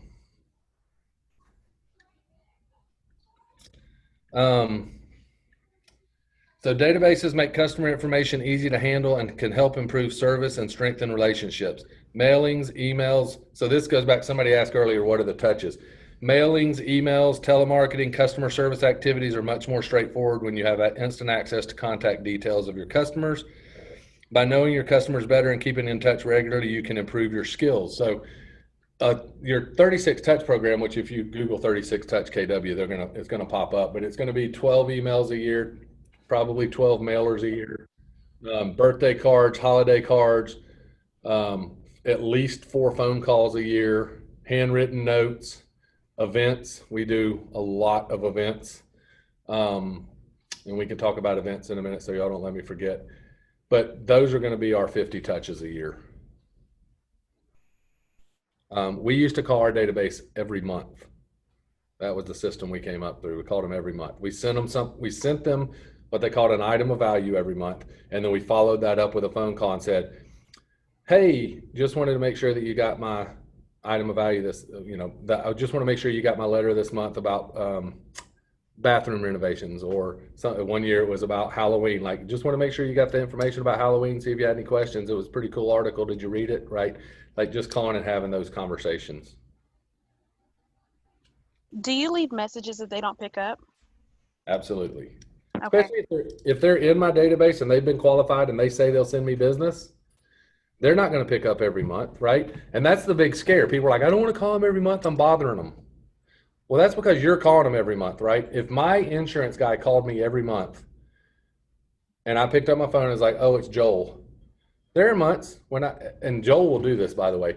There are months when I'm like, I don't have time to talk to Joel right now. So and he will leave me a message. Hey, Eddie, this is Joel Whitenauer. If you'd be so kind as to return my call when you have a moment, it would be greatly appreciated. And that's it. And then I won't return his call.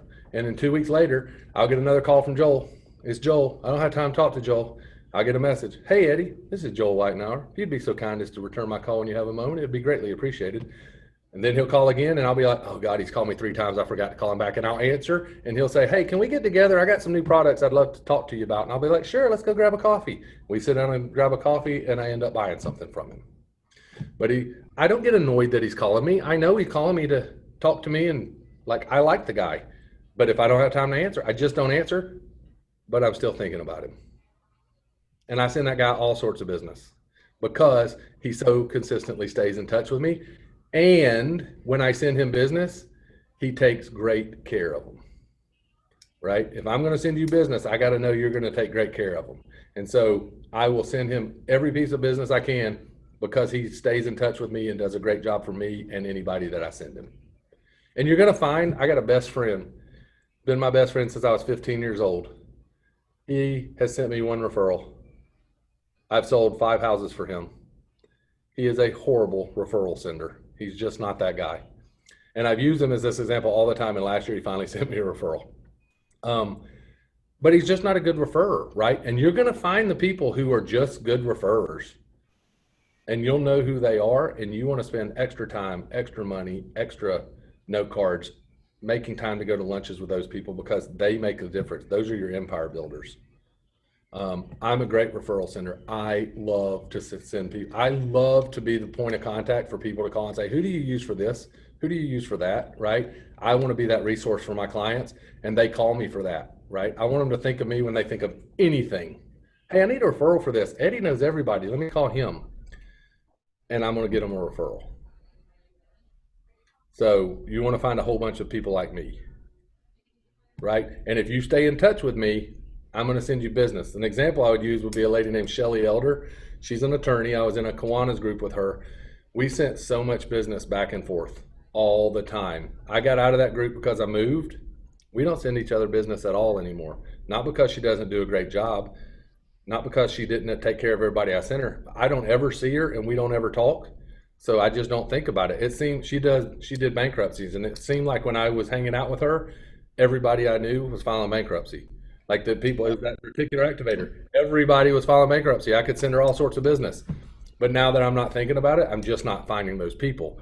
So if I'm constantly talking to somebody about real estate, they're going to go out. They're just going to hear people talking about real estate. They're going to send me business.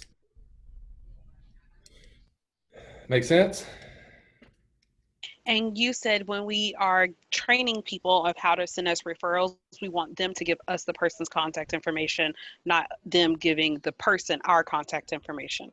So I'm going to invite you all to our parties. I'd like to get to know you better, and earn the right to be the person you send that business to. So if you do hear somebody that's looking to buy or sell a house, just give me a call, give me their name and number. I promise you I'm not going to hound them. I just want to reach out to them, introduce myself, and see if I can help them. They're going to say, well, I gave them your number. That's great. But if they're talking about real estate, they're talking to everybody about real estate, not just you. And there's a lot of bad agents out there. So if you don't mind, ask them if you can give me their info and let me call them, because I just want to make sure that they're taken care of and they don't run into one of those bad agents. Make sense?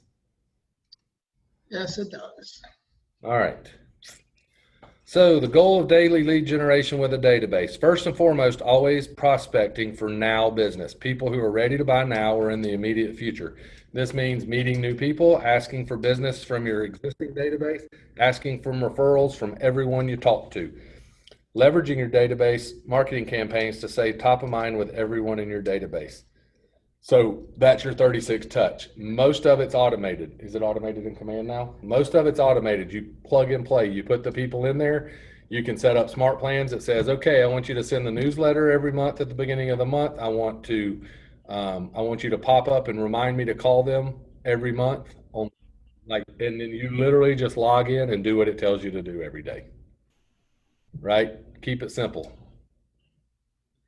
And Command will do that for you. How will you know when a buyer or seller makes a decision to buy or sell?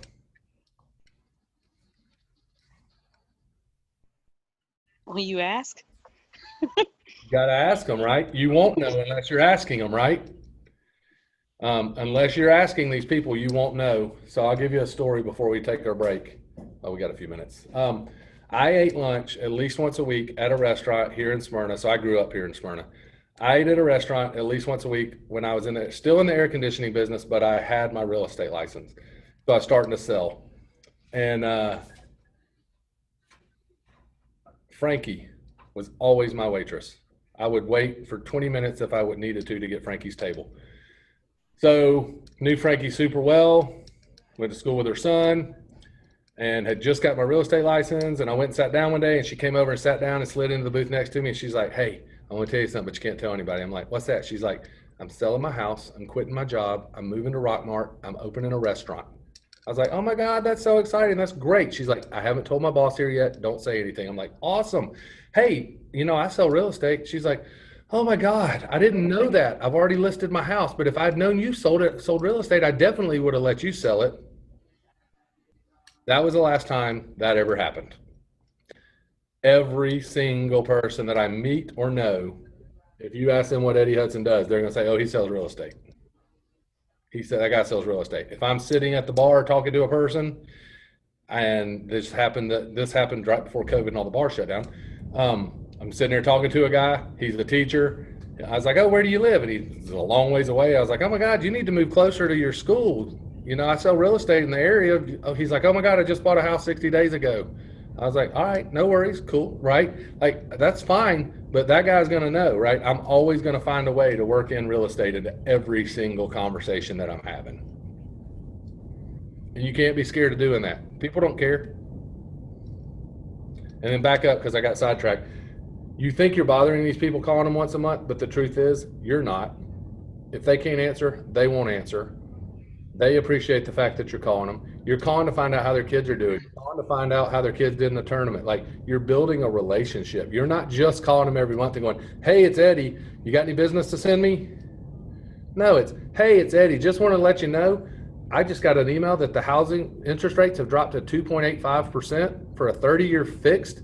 I don't know if you knew that or not. And I don't know if you're thinking about moving. If you are, it's a great time. But if you're not, and your rate's over 4, I got some great lenders I'd love to refer you to, right? I'm always coming from contribution. I'm always looking for a reason to call.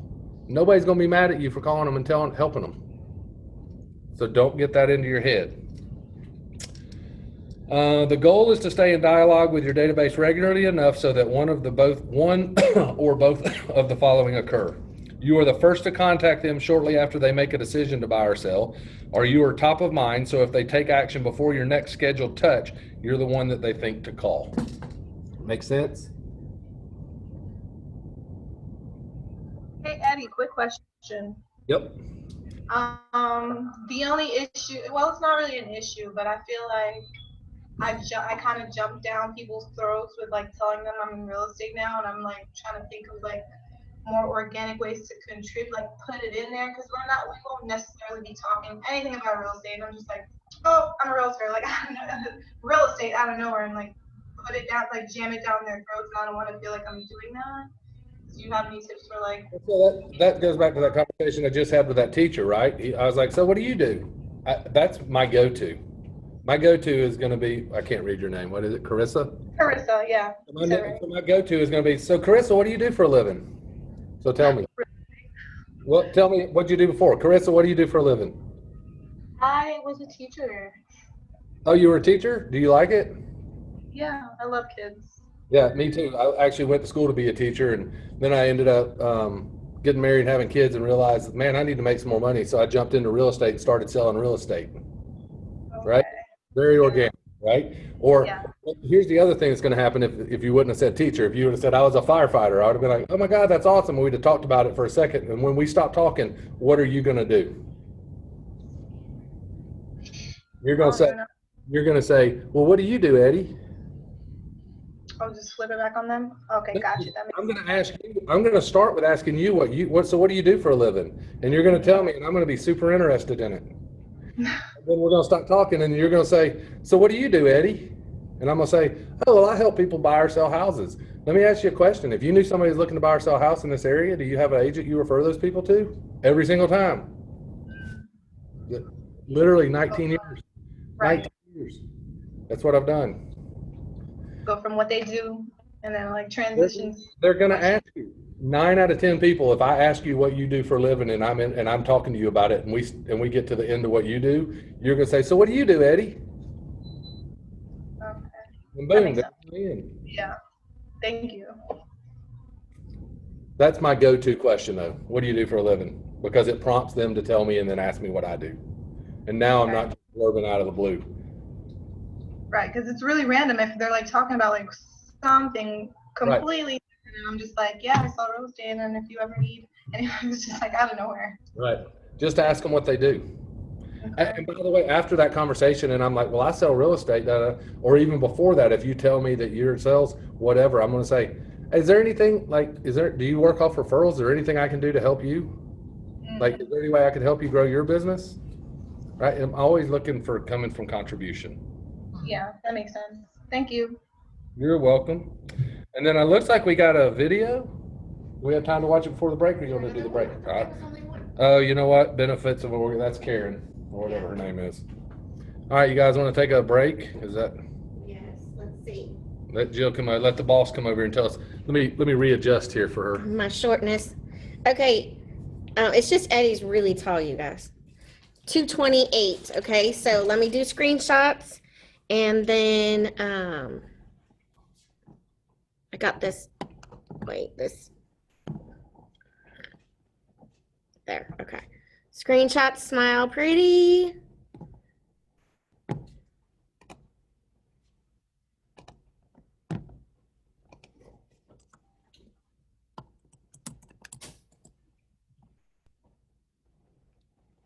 Okay, number 2.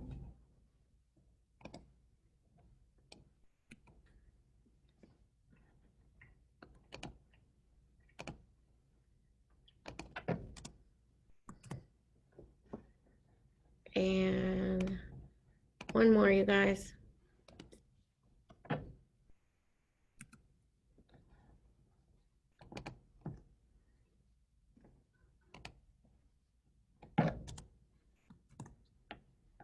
Okay. My clock says 2:30 exactly. So you have until, they told me 10 minutes, but they said 15 on the orientation. So let's split the difference. Be 15. Back. Huh? Never mind. I was saying 15, but that's fine. Go ahead. Be 15 back. is better, Jill, because that's the standard for training. 15-minute break. Yeah, I agree. I agree. Okay, so I'm gonna say it's your guys' fault if I get in trouble. It kind of hurts my feelings that y'all want a long break. Like, am I doing a terrible job? And y'all just. No, I just sent you. Did you read the screen? I just sent you a message. No, it's been great. Eddie can't see his messages right now. Oh, okay. I have Jill. You're awesome, Eddie. Today, so I'll check them while you're You've been on break. great. You have so many nuggets, golden nuggets of information. I'm just soaking it all We'll probably up. talk your ear off at the end, I bet. Right. Okay, go take your break. 2:45. Be back. And I'm going to be standing here, so if anybody's got any questions they want to talk about, I'm going to get some water. Can you ask Jill? Can you read my message to him? See Yeah, I'll pull it up. Is this recorded by chance? Yes. because I would absolutely love this recording. I would watch this over and over again. Right. Okay. I second that. Me too. Thanks for asking. I heard that. Yes. Same here. I'll send it out, you guys. I'll send it to everybody. Well, now that I know it's being recorded, I feel like I should be. Right, I should do something to record it. You know that. I should stop saying some things, maybe. Nope. No, Keep saying what you're no. saying. So give Eddie good feedback because, like, sometimes he goes off sideways, and And this is the first time Jill and I have ever done a class together. She's never been in a class I taught, so this is new to her as well. Exactly. So it has been So so what time good. are we coming, Bob? Priceless. Like the scripting, like teaching, I don't know, like learning how to embody the way that you embody these scripts is just like, I don't know, it's motivating because it's really challenging as a new agent to come off authentic. And I think that you just do such a good job in being so yourself and teaching us how to actually verbalize some of these scripts that we've been struggling with. So I appreciate that. And what you don't really understand is how much I embody being true to myself. And because what you can't see also is that I'm also wearing shorts and Birkenstocks. And this is how I dress every day of my real estate career. Is that right? he comes into the office. That's how he dresses. And What about when you meet a client? I'm not telling you to do that, but my philosophy has always been I'm going to be true to me and I'm going to be who I am.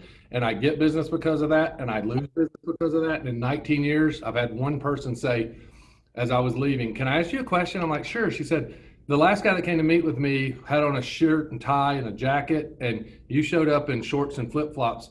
And why is that?" And I said, "Well, are you here to hire me because of how I'm dressing, or are you here to hire me for my knowledge? Because I think you can tell from our conversation we just had, I know what I'm talking about. But if you want to hire somebody in a suit and tie, that's completely up to you, and I'm okay with that." So what happened to the concept of dressing for success? Well, I guess, however you dress is a success. Well, he's dressed and he's successful, so I guess that kind of answers that. Be what you are, be who you are.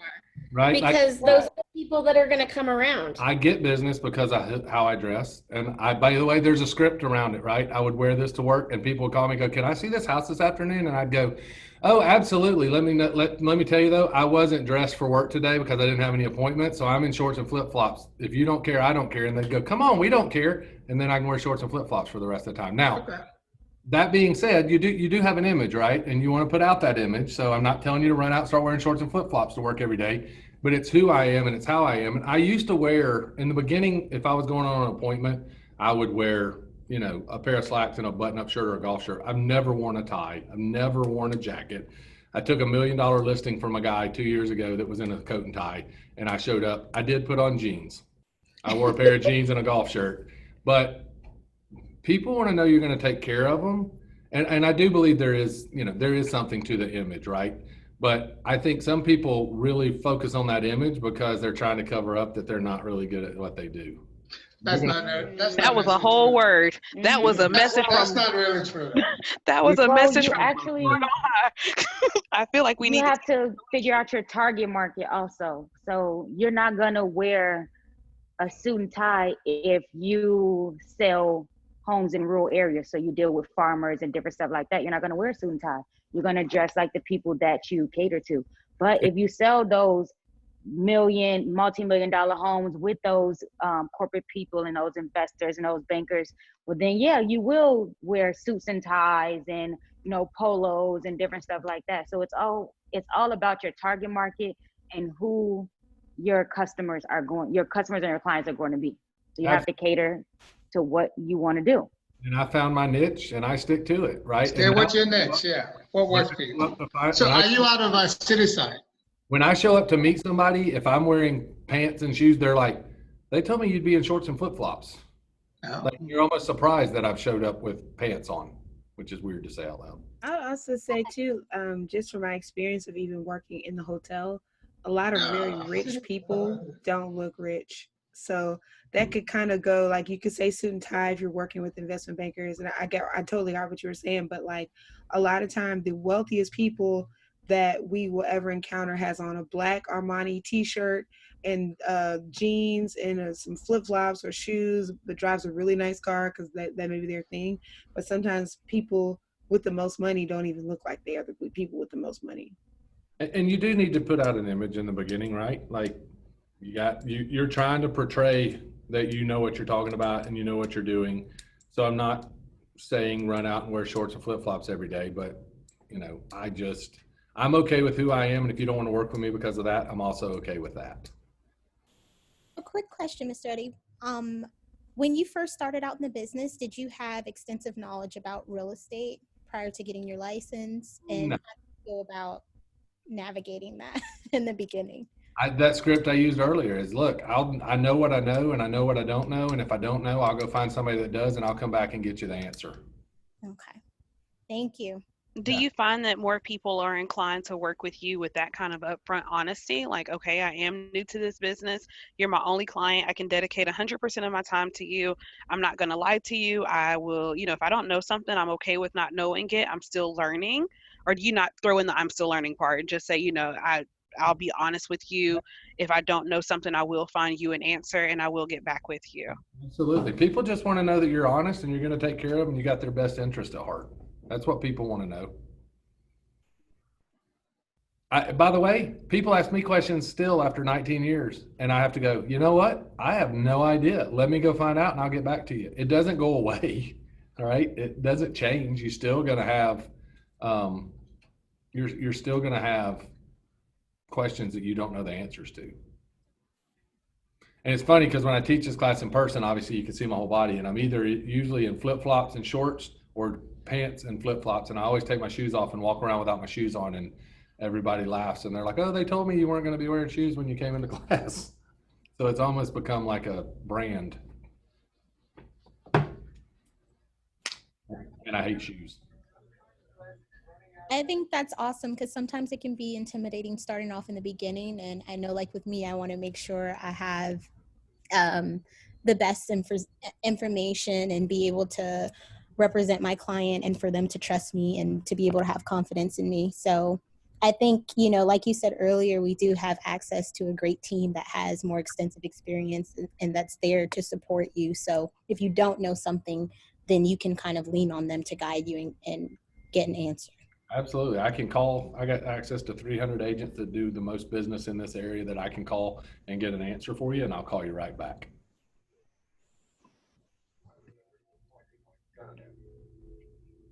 Yeah, don't go telling Cece I told y'all to start showing up at the office in shorts and flip-flops. That's not going to go well. Too late. I already got my wardrobe picked out.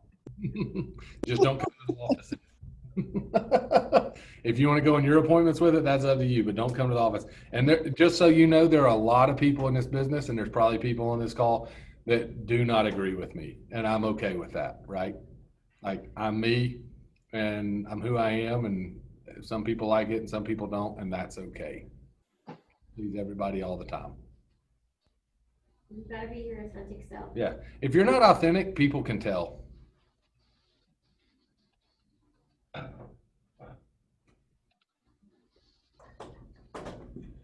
There are people that will do printing and mailing for you, but you don't need to do printing and mailing until you have called every single person in your database and qualified them and started asking them for business. And got their home address. Unless you're going to lead with revenue, right? Until you're making money, you don't need to be spending money on leads. If we are on the phone with people and we're reaching out to the people in our phone, how do we just tell them I'm looking at, I don't want to say I'm building my database because that just makes it sound mechanic, but just how do you say I'd like to get, more information like your home address or your email address, or do you just onesie twosie it or just ask for it all up front? It's that exact same script. Would I be the agent you'd refer them to? Great. I'm going to start having some events, or my office has some events. We're going to be doing some things. I got some information sometimes I'd like to send out. I'd love to put you in my system so that I can keep up, just deepen my relationship with you, get to know you better. So let me make sure I got all your information so that when these things happen, I can make sure that you get invited to them. Do you ever get shut down with that script? No, because I'm calling people I know to get that information. Mm-hmm. Right. Now, if you ask somebody, hey, and they say, no, I don't have anybody I'd refer them to, then you're asking them. Most people are not going to be rude to your face. That's why it doesn't bother me, right? Or they're not going to be rude to you. If you're calling them, you've met them, and you're saying, hey, let me get your information. because I want to stay in touch with you. I want to make sure you get invited to these things. Because you just said, I'd like to be the person that sends you that business. If they're comfortable doing that, they're going to be comfortable giving you their information. And I do throw in, I'm like, I'm not going to start spamming you every other day with a bunch of junk. You know, if I come across something valuable, I'll call you or I'll shoot it over to you. But I'm not just going to start sending you a bunch of junk. You know what I like to say? So I usually just threaten them and say, you know, I used to be a private investigator, so you can give it to me or I'm going to find it either way. There you go. Presents. So you can, That'll get them. You can either give it to me or I'm going to have Ebony track you down and get it. How do you handle the objection when somebody has a real estate agent they're already referring business to? So you can either be like, that's great. I'm glad to know that you've got a trusted advisor that you refer people to, and I don't ever want to step on their toes. So that's one way.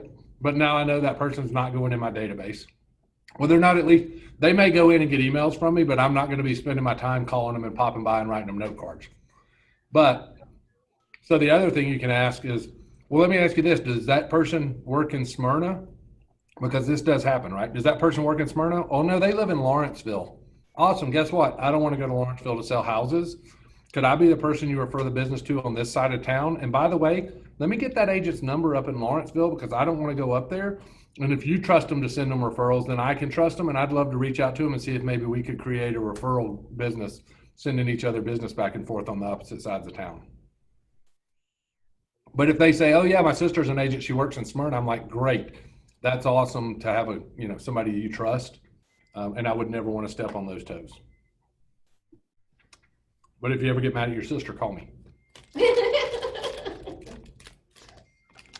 Or if your sister's agent starts complaining about being overworked, right, and having too much business on their plate, consider me an alternative. That's right. That's a good one. If she's too busy.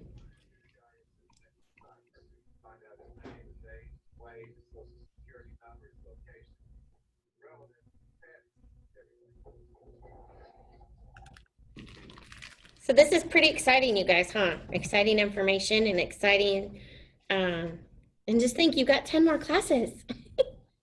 Yeah, I like that he laid out the prioritizing. Like, you don't need to be spending your money on heavy marketing and making cute Facebook posts until you've called every number in that phone. Like, Facebook should not be your announcement. Your announcement should be a person-to-person contact. It should be a call, and you should be introducing people. That way, when they see your post on Facebook, you're already reiterating what you have already shared with them one-on-one. So that was really good information, because I think for my generation especially, we think that social media is the primary way to contact people. We write our feelings and stuff on social media. So that was problem with the order, whether you put it on Facebook and then call me, or whether you call me and then put it on Facebook. Because if you put it on Facebook first, so I'm not saying don't do that. I'm just saying it doesn't replace the phone call, right? So if you want to put it on Facebook and then the call is, hey, Jill, it's Eddie. Did you see my Facebook post? I got my real estate license, right? But it doesn't. What happens is people think that replaces that announcement. They think it replaces that personal touch. And that's gotcha. what And when I kind of put this in the chat, you guys, but reaching out to people we haven't talked to forever. You guys all look pretty young. I'm not. But, friends from high school forever ago that have found me on Facebook. Hey, how you doing? How you been? Oh my gosh, how's the family? Great. Hopefully they ask you, how are you? If they're not a total moron, right? Hopefully they have common decency. What are you up to? And you can say, I'm in real estate. I'm so excited. Just got my real estate license. Hey, can I have your phone number so we can chat? I'd love to catch up with you. I mean, maybe just start it that way, and be genuine. Like that you're really, oh my God, I haven't seen you in 20 years. Let's chit chat or let's go meet for coffee. Sorry. Because that's when you're genuine, people understand and they see that and they appreciate it. Miss Jill? Yeah? So I didn't get an email for the evaluation sheet form yesterday, and I followed up on it, and someone told me that there's just one that we do at the end of the course. So double check with to let you know that in case you didn't receive something. I got mine this morning for yesterday's class. I don't know if it's consistent with everybody else, but my email came this morning for yesterday's instructor. Okay. And Ebony, are you in the same market center as Brian? Which center? I'm Peachtree Road. Okay, I think Stacy Stubbs is Oh, she was on here earlier, wasn't she? yeah, she's the coordinator at your market center. So reach out to her. I never got one either, but I can ask Kimberly. Peachtree Road too, and I didn't get one. I'm with Peachtree Road also. Yeah, they said they weren't going to send it out until the end. Yeah, that's what they Just told wanted me. a review Yeah. for the class, not for each. And FYI, when you guys still get it, it's going to have like number 2 session on it. I know when I started, it kind of threw me off. I thought it was for today's class, but it's going to have like Ignite number 2. Which as center opposed to number 1. Where are you, Brian? I'm Perimeter. Okay.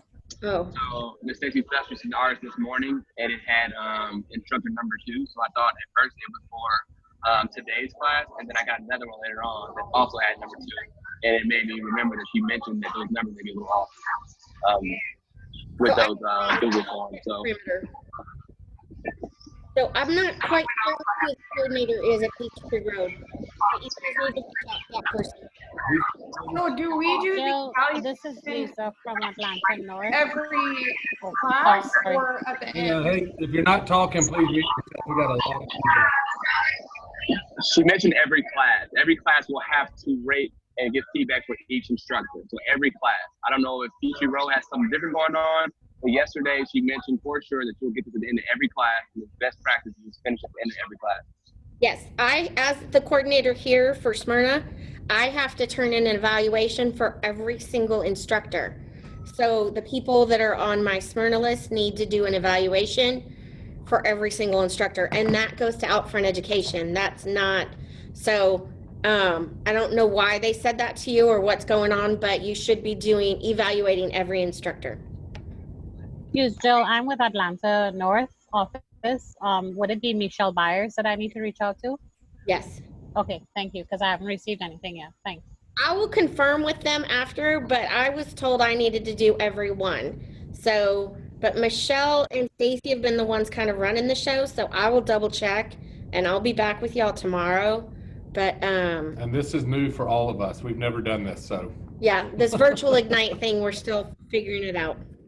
Okay, so we are back. I am going to take pictures. Y'all ready? Let's see. Smile.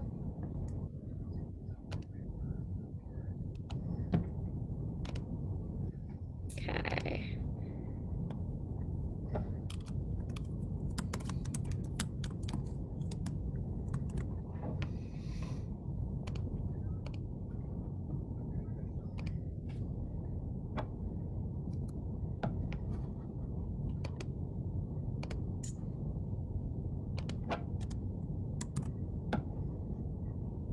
Okay, almost done.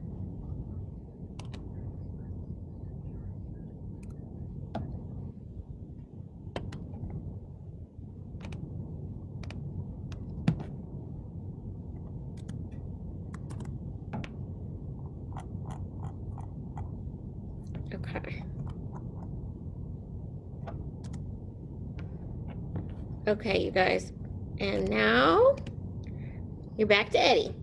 Eddie, before we get started, how do you deal with, are you married, and how do you deal with women who try to hit on you through your business? No, I'm not married, so that's the easy part. But I don't really think most women try to hit on guys. I would imagine that's a bigger issue for a woman out showing properties with men, would be my guess. Could be wrong. No, correct, because like half of everybody I talk to that's men, it starts with that. So I don't know how to veer it away. I always veer it back to real estate, try to keep it as professional as I can, but you know, the persistent ones I just ignore ultimately.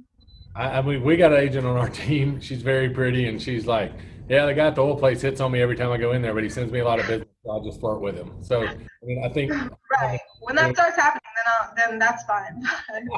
So if you get those girls, then you deal with it. But if not, I mean, I don't know. I'd defer that to a female, I don't guess I've really had the experience of where you take a woman out to look at a house and she's hitting on you. I would assume that would happen a lot more in the other direction.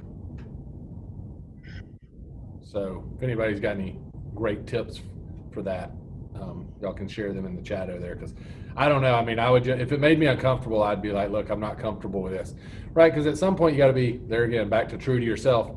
If it's not all business is not created equal. Sometimes it's not worth it, right? Like, and the best day in this business is the day you can fire a client. And if you've got 2 clients, you don't want to fire one, right? You need the money, you need the deals, you only have 2. You got 7 clients and one of them is a egotistical guy that's just hitting on you and not taking the hints that you're not interested. The day you can say, hey, you know what? I don't think we're a good fit, and it'd probably be best if you could find yourself another agent, is the most freeing experience you'll ever have in your life. So the first time you fire a client, remember that I told you it's going to be the best feeling you've ever had, and it is. Because when you get to the point where you don't have to have their business and you can be like, you know what, you're not going to talk to me that way. I don't, this is not a good fit, so I'm just going to go ahead and terminate our contract. That's fun.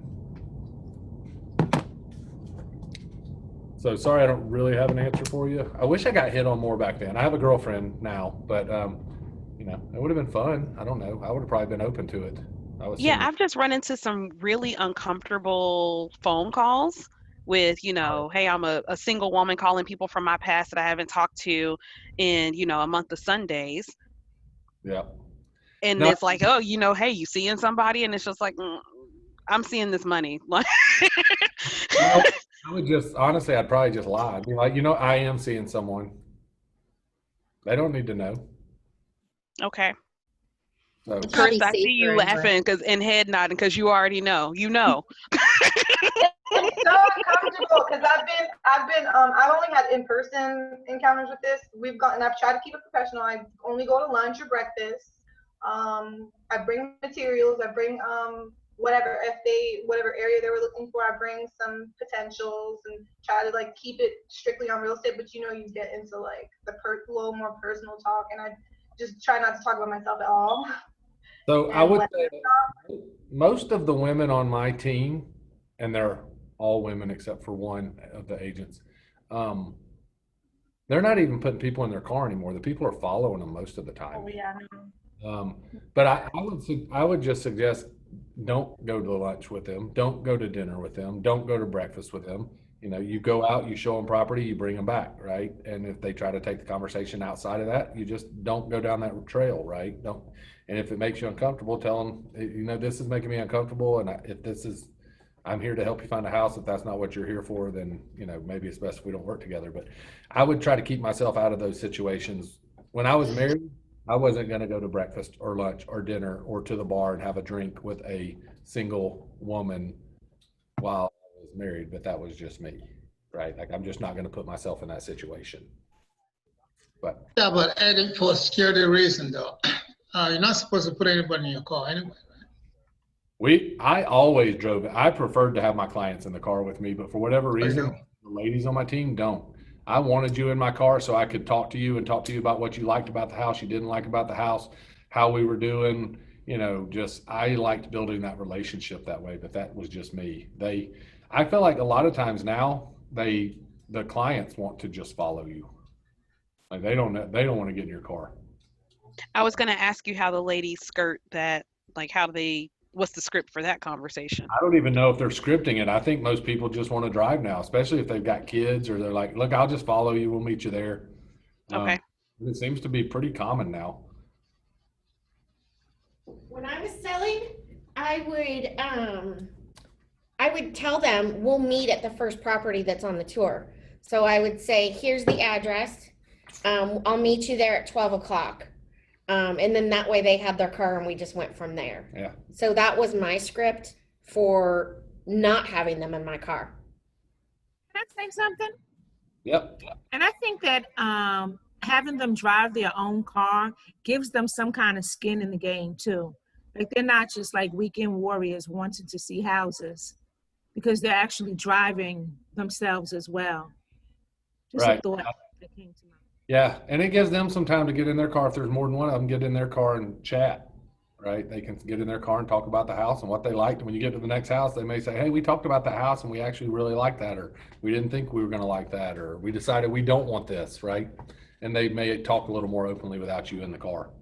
So I can see pros and cons to both. But for you, or your personal preference, what do you do? I liked having them in my car, but that was just me. Okay. I'm also 6'3", weigh 250 pounds. I have a gun in my car, so I'm not overly concerned.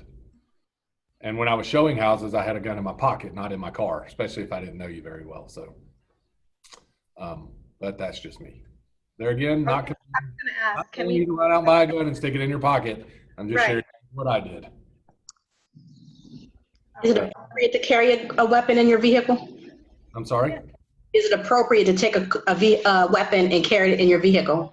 I would say if you're proficient with said weapon and you're comfortable with it and you're good with it, then I don't see a problem with it. But I wouldn't, if you've never had a gun, I wouldn't run out and buy a gun tomorrow and stick it in my car and expect to, I mean, you may as well put a big rock in your car.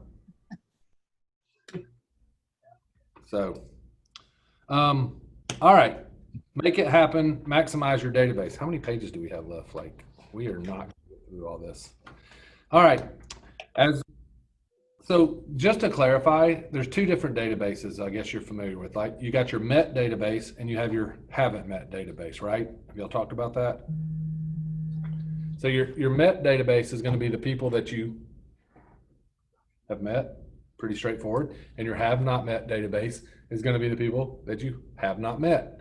So your goal is you need to start with your METs database and call through all of them first. And then your haven't mets are going to be all the people that you haven't met, whether they're at the grocery store, whether they're at Home Depot, whether they're at the bar, whether they're at Starbucks or Dunkin' Donuts, and you're starting to talk to people. And the goal is you want to take the haven't mets and make them mets, and then you want to turn them into your met group. So then you have your met group, and then you want to teach them to send you business. So now they get classified as A or A plus people, and then that becomes your target group of people that you're going to call all the time because you know they're going to send you business, and so you want to spend your time, money, and effort on them. So when I talk about a database, just by default, when you hear me talk about my database, I'm talking about my met database. I'm always going to be, when I say database, I'm always referring to my mets. Haven't mets are people I'm marketing to out in neighborhoods through AdWords, through mailers, through emails, through phone call, whatever. Then that's a different database to me. The database you need to get sorted out and shored up right now is your met database. All right, so to maximize your database, you're going to need to follow 3 steps. Number 1, you need to contact them. Number 2, you need to classify them. And number 3, you need to put them in a campaign. Start with number 1. By the way, if y'all all got a copy of the red book, the MREA, the Millionaire Real Estate Agent? Not yet. If you're saying no, get one and start reading. It's old, it's outdated, but the models and systems are still, the numbers may have changed, but the principles are still relevant. I was on a business call with one of my business partners and our director of operations this morning, and we got into a pretty heated debate. And I flipped up a page, the budget model out of the MREA book to share with him to prove to him that he was incorrect, right? Like, we still to this day as a big team use the models and systems that are outlined in that MREA book. Can you repeat which book that was? MREA, Millionaire Real Estate Agent. Does my lovely assistant have? Oh, yeah. Thank you guys. Yeah. There it is. Yeah. There they are.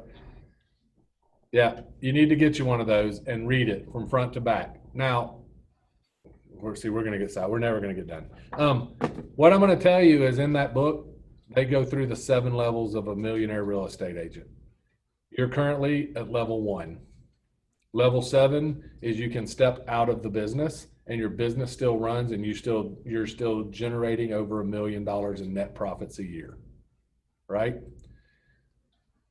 So what level are you? I'm sorry? What level are you? What level am I? Yeah. I'm probably 6.5.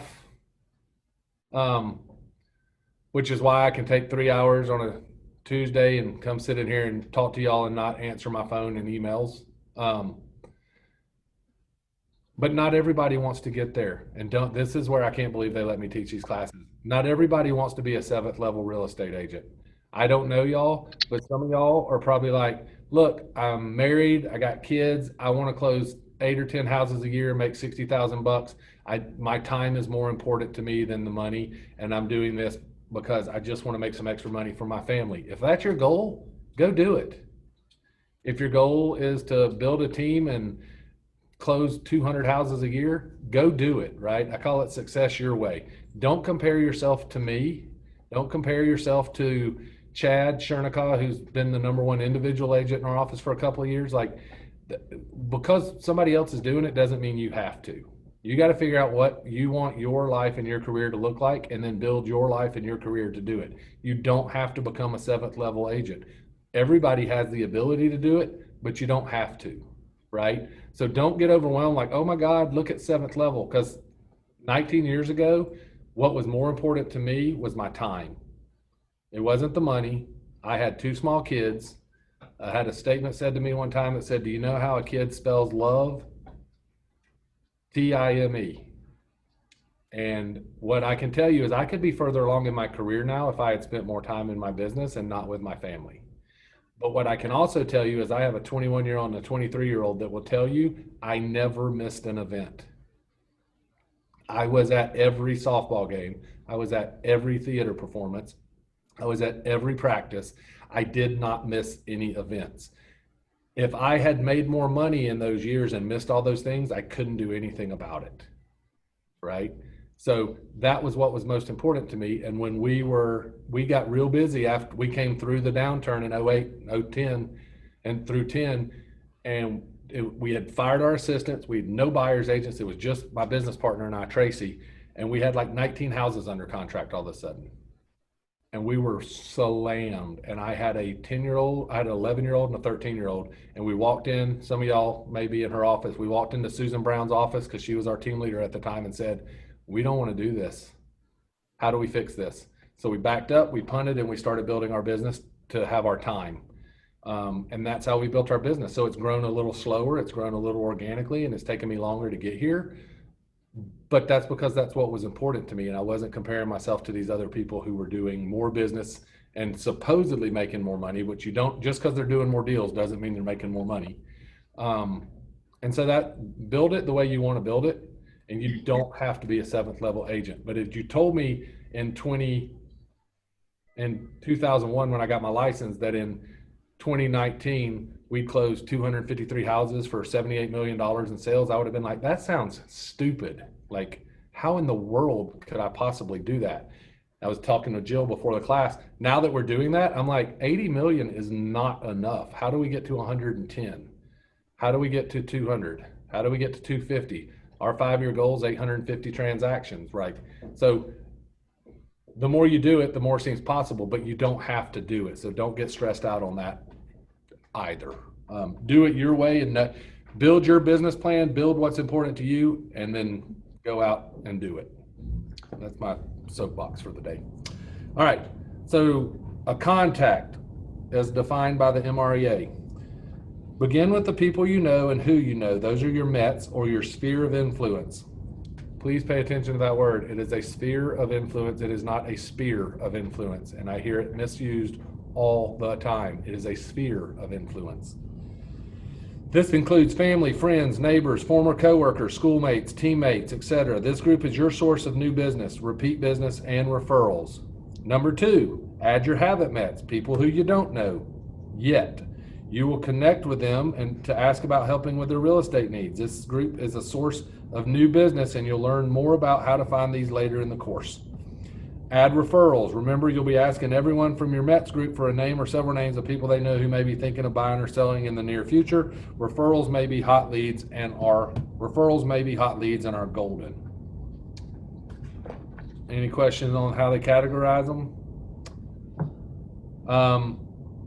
So sources of your haven't met, your neighborhood or geographic farm. A geographic farm is, hey, I want to farm 30082 zip code, or hey, I want to farm the Heritage of Vinings neighborhood, right? So that's defining, you define a geographic farm you want to start farming. This is ways that you're going to get to, this is how you're going to get to meet your haven't mets.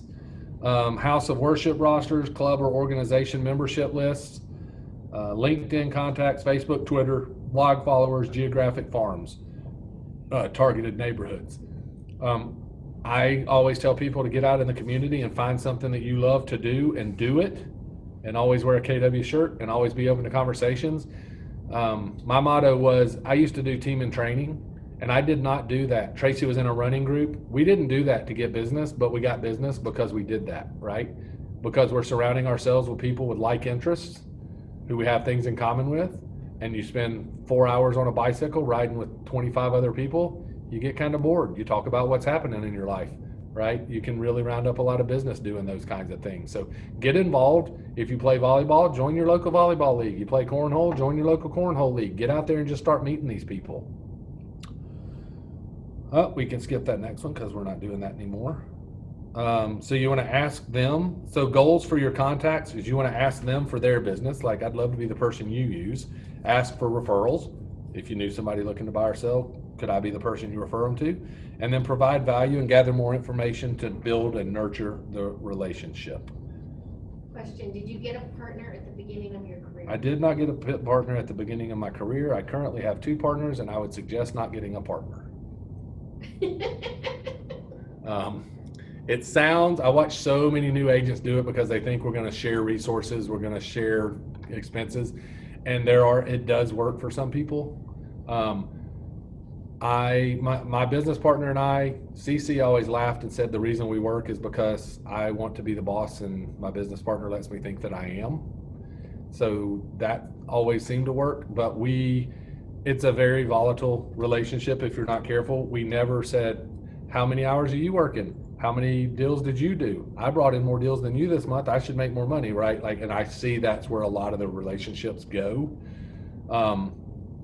When we partnered with the third person, we went and met with Gene Rawls and Cece and some other people, and they all said, I don't really think this is a very good idea. How's this going to work? And being my fashion, I did it anyway. It's been 1.5 years now. It's been awesome, but it takes the right people. And I think the reason it works for us now is that I was very clear on what my goals were and how I wanted my business to look, and the other person was very clear on their goals and how they wanted their business to look, and so those goals and aligned, and so it worked. But I wouldn't suggest getting a business partner to start with, if ever.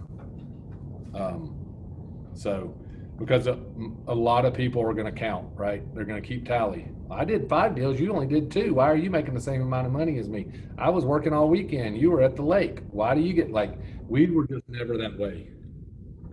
So just be careful. But it seems to be more and more common because people see the teams.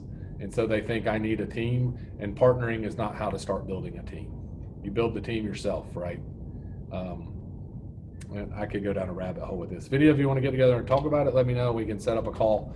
I'm happy to share all that with you and what's awesome and what's terrible and why it works and what some of the pitfalls are. So if anybody wants to have those conversations, I'm open to having them outside of this class because I could talk all day about it.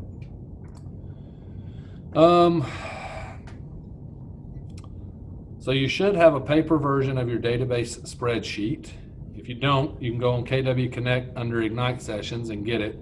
You want to use the spreadsheet during your activities, and then you can upload it into your online database if you want to for your business. All right, we don't have to pass anything out. So there's an Excel version in your toolkit. So if you want to jump in there, you can grab that. So you're going to feed your database. And now that you understand the importance of feeding your database and the daily 10-4, let's do it. So every day they're going to challenge you to add at least 10 contacts using your database spreadsheet.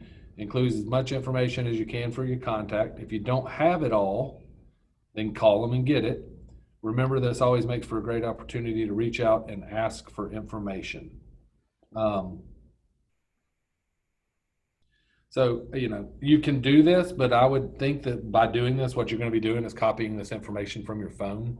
So I'd say start with your phone, get this database sheet out, call the first person in your phone, get there to make sure you have all their information, run that script we were talking about, and see if they would send you business, and then add them to your database and make sure you have all their information. Does that make sense?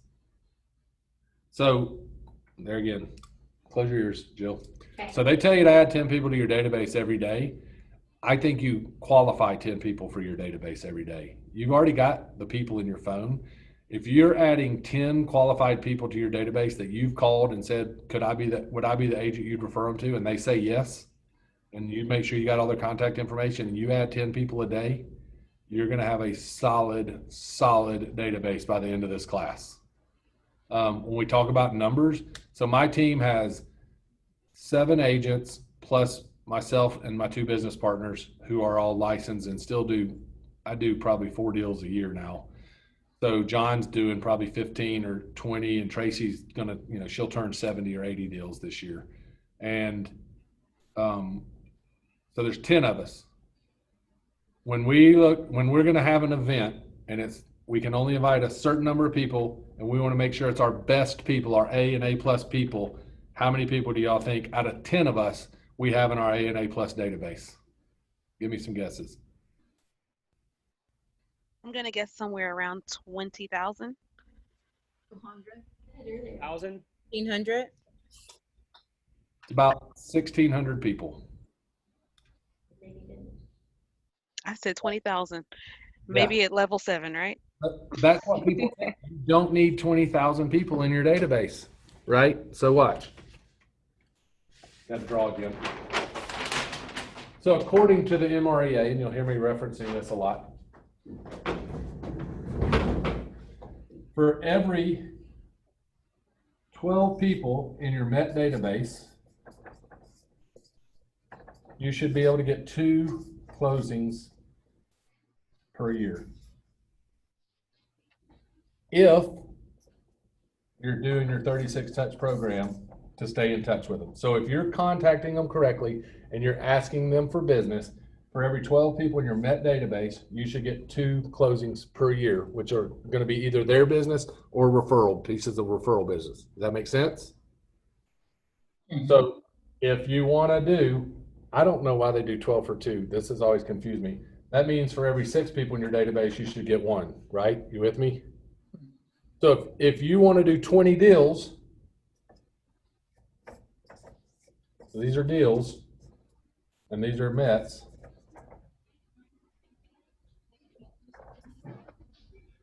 You need 120 people in your database that you've qualified, that you've asked to send you business, and that you're staying in touch with on a regular basis. You don't need 5,000 people. Y'all got more people than that in your phone. Right? And 20 deals, that's a solid business. At $300,000 average sales price, that's a $6 million business. At 3%, and you're going to get real good at doing things at 3%, that's $180,000 in GCI. That's a solid living. Right? Most of y'all would probably be super happy with that. You need 120 people that you're staying in touch with regularly to generate $180,000 in GCI. So don't think you need a gazillion people in your Met database. That's the formula to figure out how many people you need in your Met database. Know what your goal is, how many transactions you want to do. And for every 12 in your Met database, you should generate 2 closings. Now that doesn't mean in the first year you're going to hit 2 closings for every 12, because it takes some time to become top of mind and get them to trust you and send you business, right? But over time, just like farming, those numbers are going to play out. Make sense? So to do 40 transactions, you need 240 people in your Met database that you've qualified and that you're staying in touch with and you're writing note cards to and you're popping by their house. Make sense? I don't know if they talk about that in later classes or not. So if I jumped ahead, I'm sorry.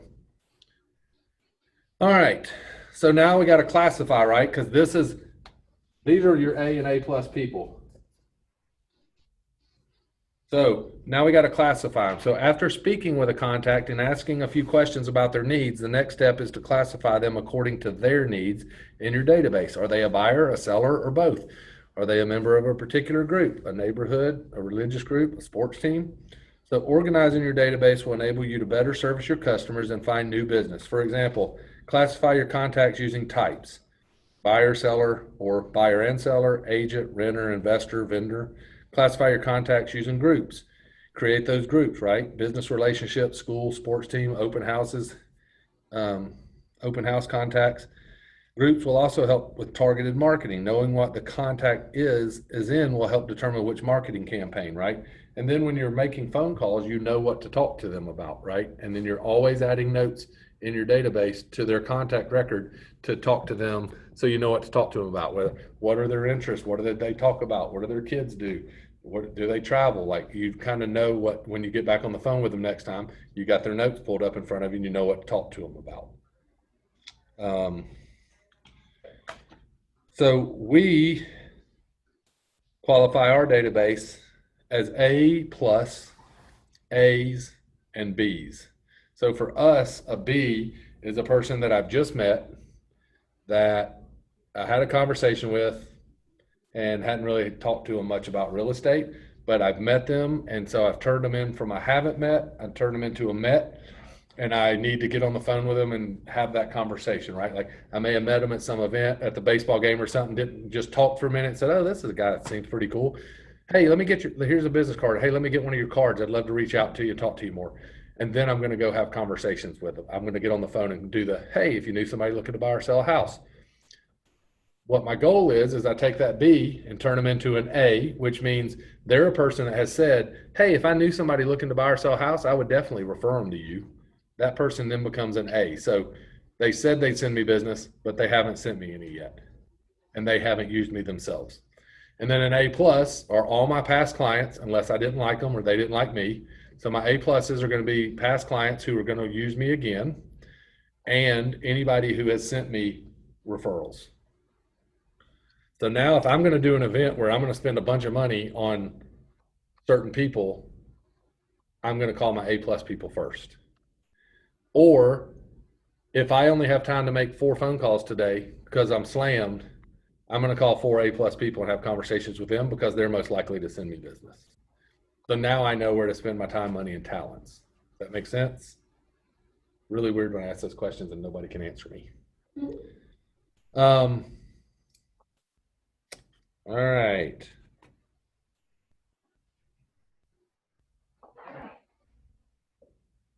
All right. And then number 3, once you have those people and you know if they're buyers, if they're sellers, if they're both, or if they're just B's, A's, or A pluses, now you got to have a campaign of how to stay in touch with them, right? Now that you put your contacts in your database spreadsheet and classified and qualified each one, it's easy to put them into a targeted marketing campaign. So that's your touch campaign, right? Your targeted marketing campaign is called your touch campaign. When y'all heard me talking earlier about the 36 touch, that is the 36 touch campaign, which means you touch every person in your database 36 times per year.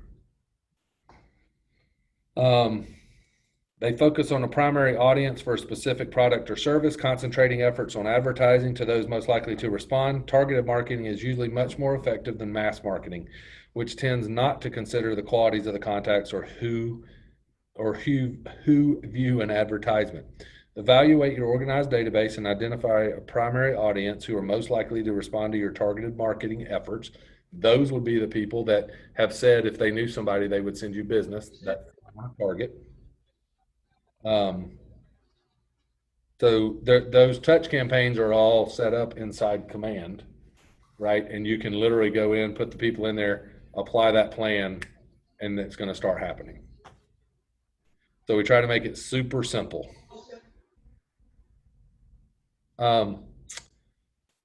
So page 29, if y'all's book goes along with mine, is an 8x8 campaign, and so they're calling it here. This was the old 33 touch. You'll hear me referring to it as a 36 touch, and we actually run a 50 touch. So an 8x8 means a series of 8 touches in 8 weeks. It includes a combination of personal visits, which I would call pop buys, phone calls, items of value dropped off or sent, and a handwritten notes. And when are you going to use that 8x8? To connect with someone for the first time in your role as a Keller Williams associate, and everyone you know or meet should go into an 8x8. So when you first meet somebody and you qualify them, you want to touch them 8 times over 8 weeks, just to kind of solidify who you are and get you top of mind with them. And then after they're done with the 8x8, you roll them into your 33 touch program, which is a combination of 14 mailings, letters, cards, emails, and drop-offs, 8 thank you or thinking of you cards, 3 phone calls, 4 personal observance cards, and 4 holiday cards. So I would say you need 4 phone calls in there. And I'd be good with the rest of those. And all the people who say, yeah, sure, I'd send you business, you'd be the person I'd refer them to. All those people need to go into your 33 touch program. I don't mean to interrupt, Eddie, but just like that just sounds really like overwhelming to me. The idea of like sending, I don't know, 15 mailings to somebody that I have maybe only known for a little short period of time. What do like a lot of those mailings look like? So it says in here, combination of mailings, letters, cards, emails. So I'd put them in my, I would go back now that we have it, I would go in and put them in the market update for their neighborhood and say, hey, would it be all right if I put you in there? It'll send you once a month. It's going to send you an update on what's happening in your neighborhood. That's your 12 touches right there. That's your 12 emails. You don't even have to think about it anymore. You set it and forget it. And that's valuable, right? That makes sense. Yeah, I wasn't thinking of a market report as kind of that touch program, but that makes sense. All you're doing is trying to keep your face and your name in front of them. So I'll never forget, I was at Mega Camp one year. There was a guy on stage. I don't know who he is or if he's still in the business. His name was Andy. That's all I remember. He was in shorts and a t-shirt. First time I've ever seen anybody on stage at family reunion in shorts and flip-flops or Mega Camp, whichever. And I was like, that guy's my hero. And so him and 2 of his buddies got into the business and they started sending postcards. Well, Andy's buddies would both want the postcard had to be perfect, had to look great, had to be everything, had to have the perfect message. Andy's thing was, I don't give a shit what it looks like. Get it out. Because it got my face, my phone number, and my name on it. Send it. So he just got them out every month. Both his friends at this time were out of the business. And he said, all I want is every month, I want you standing in front of your garbage can doing what we were talking about earlier, throwing your stuff away and go, it's that damn Andy. It's that damn Andy. It's that damn Andy. But his point was, when they get ready to sell their house, who are they going to call? That damn Andy, right? And so it's more the consistency than it is the message a lot of times. Don't get hung up on it having to be perfect. It's got to go out. Getting it out is better than missing the month. Good question. Yep. So if you feel like you've been ghosted, just keep pressing on. That's the message. I mean, so it's funny you ask that. My business partner, Tracy, is the best follow-up person I've ever seen in my life. She will call people for years. She will call me up and go, oh my God, Eddie, do you remember that guy we met in Florida and we met him and he lived in Smyrna and he said he wanted to sell his house and I got back and I talked to him. I've been calling that guy for 2 years and he's never returned my phone call. And he called me today and said, hey, thank you so much for being persistent and staying in touch with me. I'm sorry I haven't returned your call. I've been so busy, but we're finally ready to sell our house now. Like, she don't quit. I'm starting to hear Gary talk about this from stage 2 now. There are no bad leads. There's just leads that you're dropping, right? Like, you have to stay in touch with these people. But, like, if they're ghosting me, I'm at least going to keep them in my email campaign and call them every 6 months, every 4 to 6 months. Just, hey, just checking in. I know I hadn't heard from you. I just want to let you know I'm still here if I can help you. And I've seen Tracy do it for 15 years, and every month or 2, he ends up hitting a deal where somebody hasn't responded for years. All right, skip over page 32. So this would go back, Matthew, to your things. KW is set it and go technology with built-in campaign messages.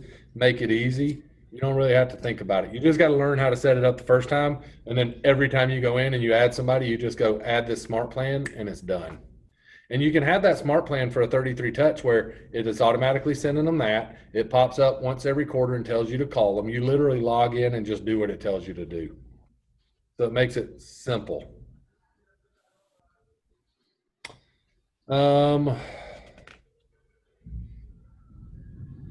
So any ahas from that? I love asking ahas. Anybody like, oh, that's not as hard as I thought it was, or I think I'm going to start doing this.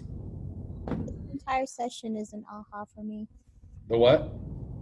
This entire session is an aha for me. Well, it's only your second one, right? So I don't have a lot to, you don't have a lot to compare it to. That's why I'll let you go early. Well, for most of us speaking for myself, as I said earlier, I've been in the business for a while. I was in the business for a while in Florida, on a broker, independent office, did what I had to do, just following whatever was made available at that time.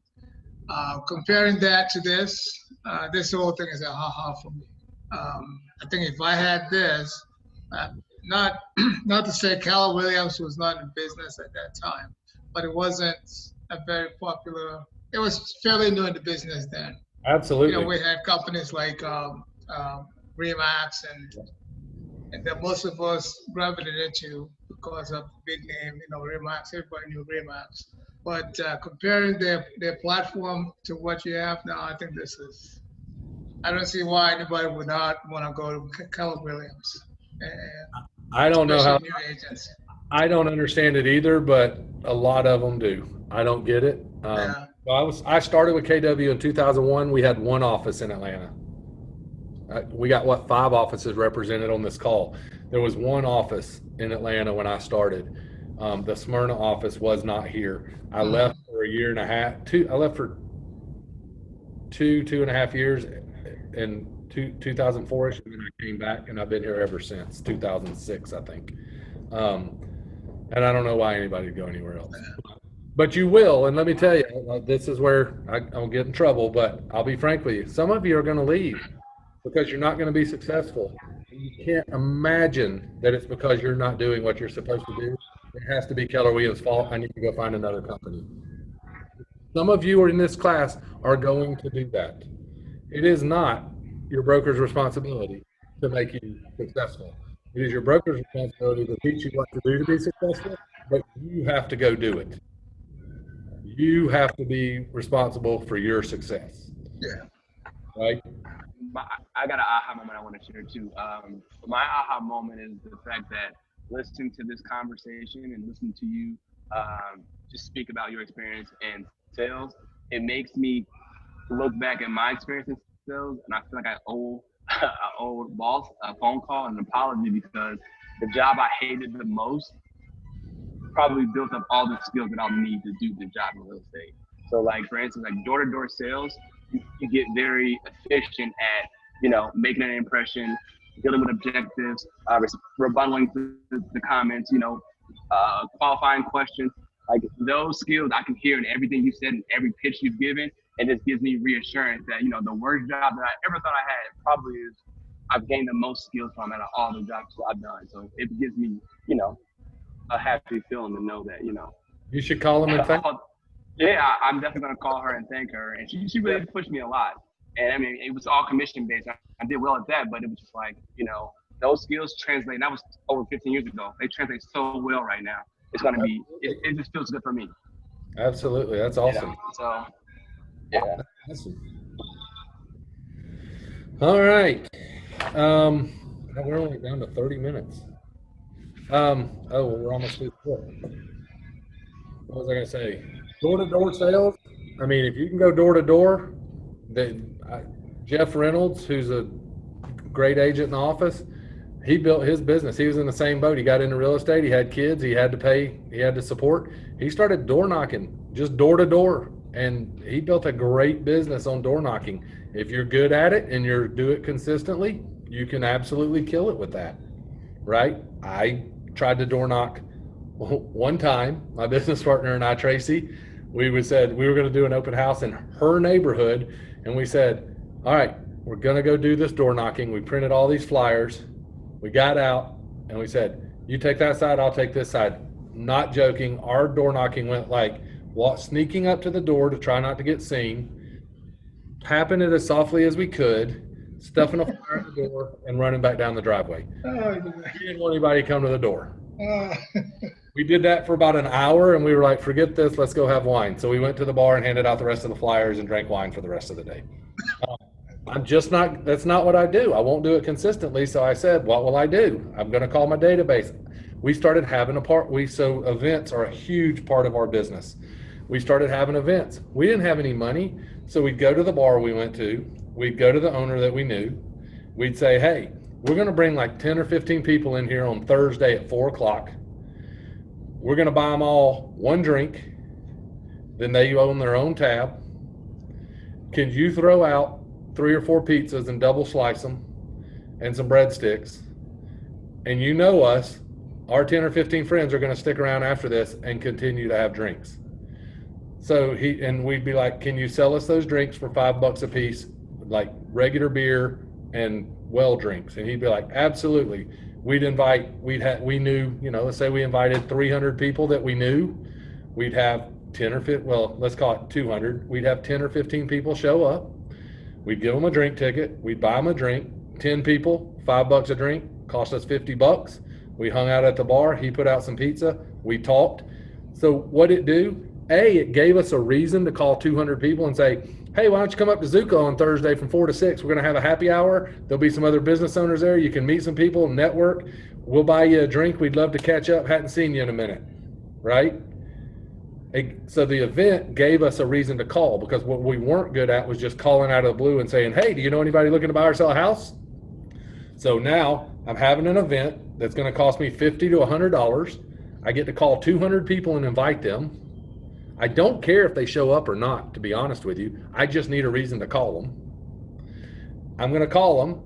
I'm going to say, hey, Matthew, it's Eddie. Just want to let you know we're having a get together up at Zuka this week from 4 to 6. We'll have some pizza out. We'll buy you a drink. Come on out. We'd love to see you and catch up. Stop by on your way home. Matthew'd be like, oh my God, that sounds awesome. I'd love to stop by. And then I'd say, well, how's it going? And Matthew's going to say, oh, it's going pretty well, this and that, change jobs, whatever. I was like, great, I can't wait to hear about it. And Matthew's going to say, how's business going with you? And I'm going to say, you know what, business is great, but I could always use some more referrals. So I appreciate you keeping me in mind whenever you find somebody that's looking to buy or sell. That's our whole business. How often did you do this? We would do it at least every quarter. Like for years? Or you still do it? Now we have 8 to 12 events a year. We have, we were having a concert this year. We had rented Terminal West. We were having Yacht Rock come and play. Like it's blown up. Yeah. Back in the day, I don't talk about those events because y'all are like, well, I can't do that. Yeah.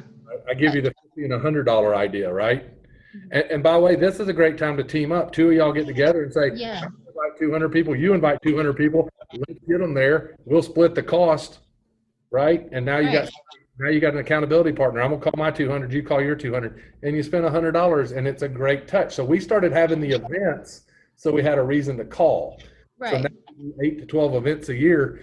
Like it's almost ridiculous how much we call our database because we're always inviting them to something, but nobody gets mad when you're calling and say, hey, come out. We've got an estate attorney coming out who's going to talk about wills and trust. We'd love to have you come out and meet him. And then we're going to have wine, come to the office, sit down here. And when you leave, you're going to leave here with a, I think he did something for kids so that you could know what to do with your kids, a power of attorney or something. So if something was to happen to you, it's what happens to your kids. So at the end of it, they were getting a value and these people show up. He comes and does it because we give him business. Like he does it for free. So we can buy some cheap wine and invite 400 people to come. Did it at your office and at rest bars? Did it wherever. Anywhere we could find a reason to get together. We rented a room at the community center for $50, right? Because we were on a budget. And then that's a good idea. What happens? Because it's fun. Yeah, I mean, it's fun. Who doesn't? And then nobody's gonna get mad when I'm calling you every month to invite you to something of value. Mhm.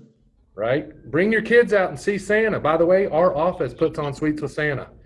You Yeah. have to bring a box of We cookies. went to Santa before I even signed up for this at our office, the office I'm with now last year, Right. which is So great. it's free. You literally Yeah, it was they'll say, free.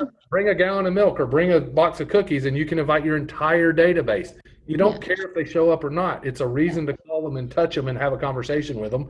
And then when they She do, wasn't even there who's treating better. me now. She just was like, go. And I was like, all right. And now ours has gotten so big that we have hired our own Santa, and we rent a space and we do it ourselves because we have too many people coming to do it through the office. But you leverage your office and leverage this kind of stuff. Like, your office is always going to be, they're going to be doing things. Leverage it. They're going to have a shred fest. They're going to put a shredding truck out back so that people can drop their tax stuff off. Call your database and invite them to that, right? Everything. Canned food drive, toy drive. Hey, by the way, keep Smyrna beautiful. Our office adopts a mile out here, right? Call your database and say, hey, our office has adopted a mile and we're cleaning up this weekend. If you'd like to bring the kids out and do some community service, we'd love to have you. Mhm. Nobody gets upset when you make those calls, right? And people love it because now they see you're out in the community and you're helping and you're inviting them to things. It's so simple that we make it hard. Mhm. It truly is that simple. And you can do it for free or next to nothing. If you do that happy hour and 20 people show up and you buy them all a drink and they're $5 a piece, you spent $100. And that's about our turnout. We usually see about 10% turnout. You invite 200 people, 20 people show up. You got to call 200 people. By the way, you're going to call them. You're going to shoot them an email invite and remind them. So you're going to call them and tell them about it. Tell them to watch for the invite. You're going to send them an invite. You're going to send them a reminder invite. You're going to see them at the event.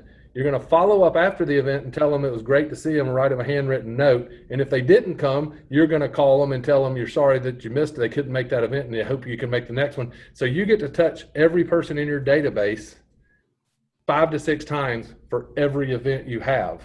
If you do that 4 times a year, yeah, that's 20 touches. Huge. Yeah. And that is a 100% how we built an $80 million business. That's it. Good idea.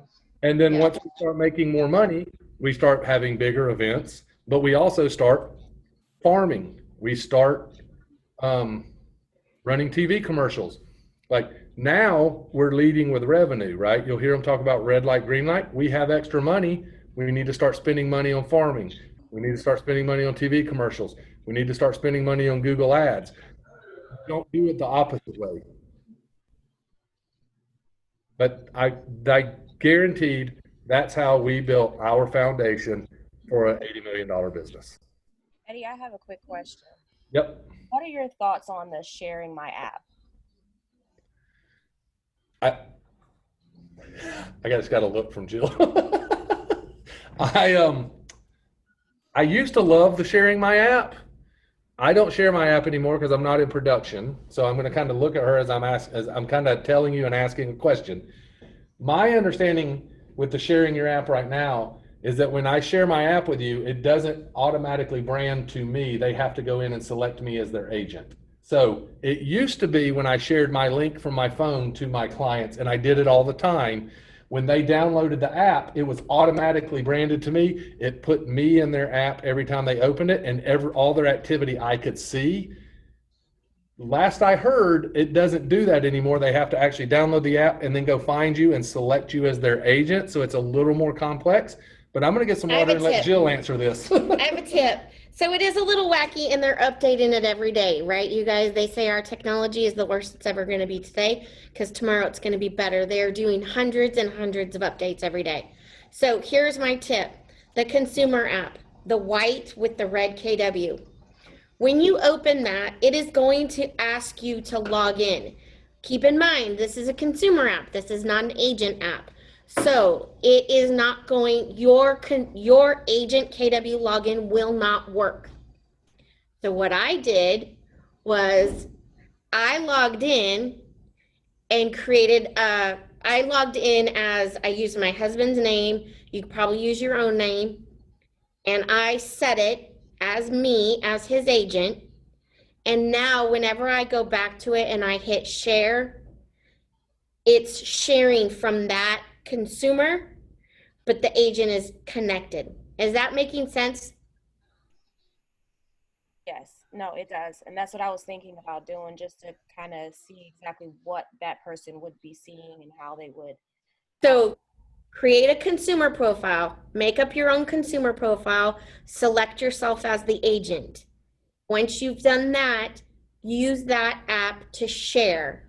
And when you go to the more button and you can scroll down, you can hit share and it'll open up. It'll allow you to text it, email it, message it, whatever you want. I think the app is amazing. I like Eddie said, he used it all the time in his business early on, but his business model has changed. I used to, when I was selling, and I only sold for a year, you guys, and then I became part of the leadership team because that's more part of who I am. It makes more sense for me. But every open house, people would walk in and I'd say, let me share my app with you. It allowed me to capture their cell phone number right then and there because I texted it to them. And then I was able to call them tomorrow and say, hey, we met yesterday. Can we sit down and meet? And by the way, I like the app. I actually use the consumer app all the time. If I'm out playing golf or fishing or riding around in my car and I see a cool house, I'm like, hold on, let me open my app and I will look and see what the house is like. It's a great app. So don't misunderstand me. I didn't like that when they download the app, it doesn't automatically brand it to me anymore. So what I told them is if they create a consumer profile, brand it to themselves and share it from that fake, it will work. That's called a hack, I believe. Yes. So yeah, it's a great app though. So I would definitely do it. And like she said, you're capturing their cell phone number. And the script I use for that is, have you ever been riding down the road in your neighborhood and you see a sign popped up and you're like, oh my God, look at that house. I wonder how much it's selling for. Or you're riding around and you're in a neighborhood you love and you see a house for sale and you're thinking, oh my God, how much is that house? Look, you don't need to call that agent, wait on them to call you back. Let me give you my app. You just open it up with your location on. It's going to tell you how much that house is right there. By the way, I use it all the time. I still look and see how much houses are in there and that they'll give you their information. Make sense? All right. I actually think we have covered everything. Okay, I have a quick tip then. So apparently, so I don't know if you guys know this, but our Kelly app, the turquoise teal one, did you see that? Oh, it went away. Hopefully you guys have downloaded the Kelly app. It's teal, yes. K-E-L-L. K-E-L-L-E. So I understand they're making big changes to this, but the way it stands right now, this app is amazing because it connects to your command. So at the bottom, there's a command button. And so if you're out and about and you're wearing your name tag and the lady that walks by you at Kroger and says, oh my God, you're with Keller Williams, you sell real estate? You bust out your phone and you say, hey, let me put you in let me get your contact information. I'm going to send you a neighborhood snapshot so you know what's selling in your neighborhood. If they're not interested in real estate, they're not going to give you their info. And who cares? But they just stopped you and asked you if you're in real estate, right? So put it in command in your phone, and then when you get back to your desk, it's already there. So don't scribble it on a piece of paper. Don't put it in your phone. Open the Kelly app, click on command on the bottom, and hit add contact. Okay? Question. Uh-huh. So I have Kelly app on my phone, and when I open it up, it says, welcome to Kelly, sign in with your MyKW username. Mm-hmm. Is that for me? When you go to mykw.kw.com and you log in, that's your username. Whatever you use there should be the same for your Kelly app. It's usually your first initial, last name, and maybe a number after it. So after that, I can then start adding people to this Kelly app? Yes. Which is, so think of your Kelly app is just your mobile version of Command. I have a question too. Yeah. In preparing for today, there was the WolfNet IDX setup. If your market, did you get it should be set up for you. Because everything I tried to go under was unauthorized, error. I emailed them, but I thought it looks like it's for contacts. Work with, I'm almost positive all the market centers work with Scott Leroy. So if you got an email from Scott Leroy saying, here's your usernames and passwords, then they've taken care of it for you. I don't know. So you more than likely have. It's the IDX sites that pull everything from FMLS and Georgia MLS to KWLS. And part of my job as agent services is to set up all that stuff for you guys. So should I just worry about Command, basically? Yes. Okay. Just remember, nobody's going to find your website till you call them and tell them you're in real estate. Exactly. I didn't even know what this was. I couldn't get in really. WolfNet IDX means that when people go to your website and they do a search, they get it's called Internet Data Exchange. That means FMLS and MLS listings will show up on your website. Oh, okay. I don't have a website yet, so. You do. Yeah, you do. I mean, it's part of your KW. You have to go into Command and create it. I haven't set it up, I guess I should say. Yeah. Perfect. Okay. So keep in mind, you guys, that all of this technology and all of this Command and Kelly and everything that's happened has happened in the last 2 years. Yeah. I've been with Keller Williams for 3 years. Actually, it's like 2.5. I've been here for 3. And the first family reunion I went to, Gary announced that he was spending $1 billion on our technology. So all of this stuff has happened, and it is happening daily, and it's improving daily. So keep that in mind, that there are things in your book that are dated, just changing every day. Does that make sense? Mm-hmm. So if you run into a wall like that, don't freak out. Move on, move forward. Yeah, I just wasn't sure if I was. You're not crazy. So, by the way, that Scott Leroy marketing, I just learned this the other day. If your is in a agreement with Scott Leroy, if you have a huge database of people in Excel or in another CRM, you can literally upload that CRM to Scott Leroy marketing. They will put it in the correct format and upload it into your command for you for free. You just have to email them. Scott Leroy. Okay, I don't think I got. Just look up Scott Leroy and then go to the contact us. They've got an email. And if you're they can tell you if your market center is part of it, which I think all the Rawls group are. I'm almost positive. You can literally send them your list of contacts and all their information, and they will upload the whole thing into Command. Because I was having trouble uploading mine too. I mean, it And wasn't for free. populating or whatever. Support at scottleroymarketing.com. Email them and say, hey, I'm with this market center. I believe we're affiliated with you. Let me know. And I'm like 90% sure every single one of the Rawls group is with you. May I ask another question? Hey, mute yourself if you're not talking because we got a lot of feedback. May I ask another question? Mm-hmm. So I got into it. I put my identification in, and I see one of my contacts. So if I'm at the grocery store, I'll open this up and then I'll hit Command and put their information in. Is that what you're telling me? There's a couple different ways you can do it. That's the easiest. Another one is what you see on that front page in Kelly. At the top, you're going to see your most recently used contacts. Then you're going to see local insights based on GPS.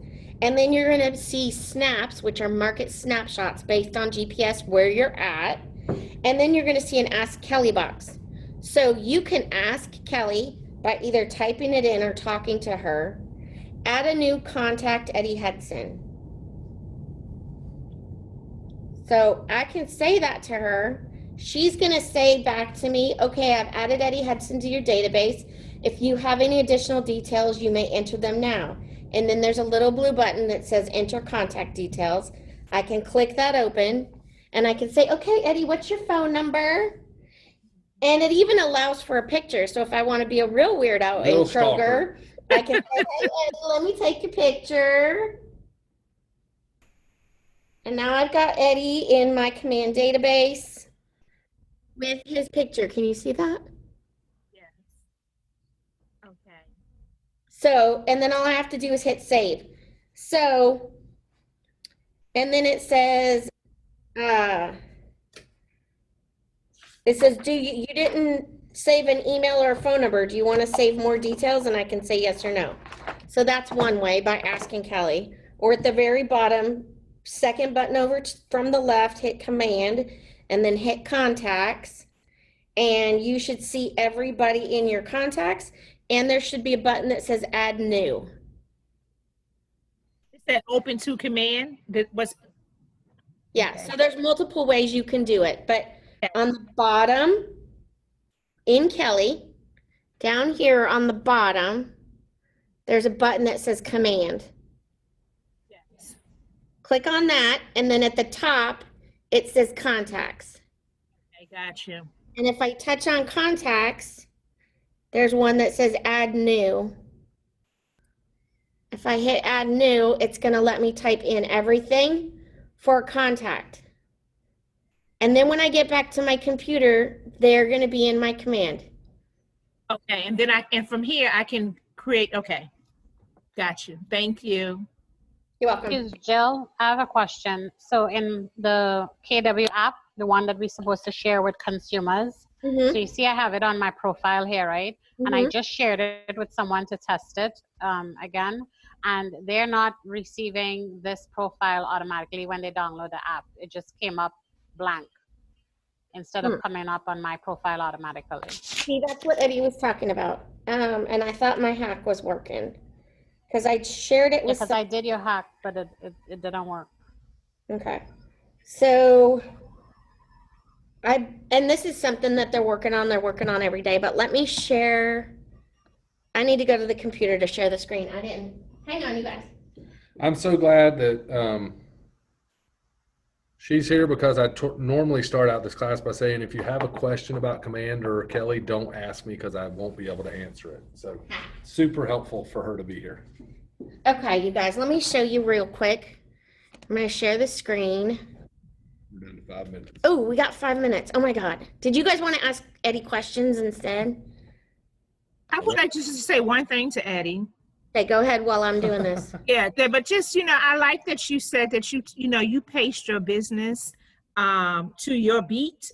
And I appreciate that because like right now, I just want to do one closing a month. And I want to feel okay about that. Yeah, so I just want to thank you for, just for sharing that. You're welcome. And I call it success your way, right? Success to you looks different than success to me, looks different to success to everybody on this call. So do you and be happy with it. When you hit your goal, be happy with it and celebrate it, right? I have a question. Right. Did you put your businesses in an LLC, like as part of your brand? So for the first 17 years, we were an S Corp.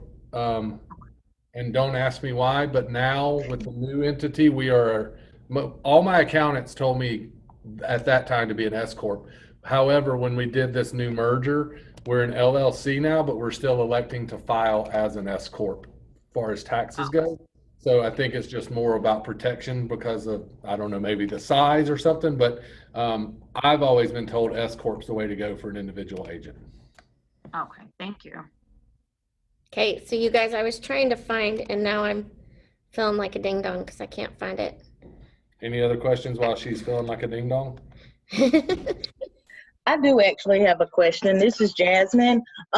Will the recording from yesterday actually be available anywhere? Unfortunately, I had to miss yesterday, but I still want the information. I can send it to you. Okay, perfect. Okay, so here it is. You found it, you guys. So how I got to this on command, you go down to this bottom left as consumer, and then you're going to go to, there was a button right here that said app and sites. And then when you get there, let me see. You're going to share it? You're going to share your page? Oh, you can't see this? No. Just see your Word document. Oh, You shared I the wrong shared the screen. wrong screen. So Haha. they saw all their pictures. Where's Is it that one? this one? Thanks for calling me out. Okay. There you go. Yeah, we can see it.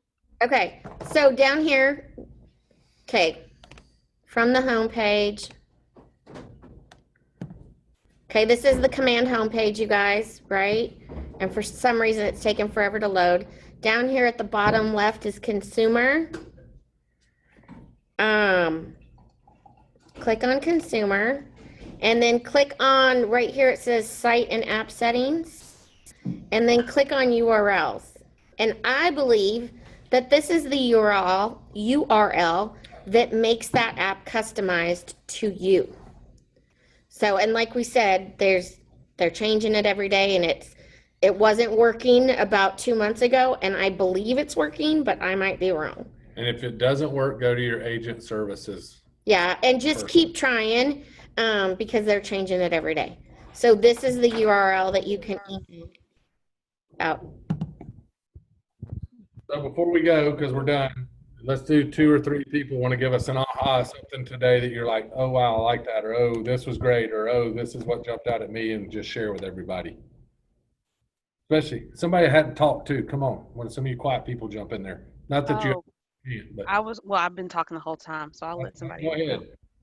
I wrote down cost is only an issue when there's no value associated.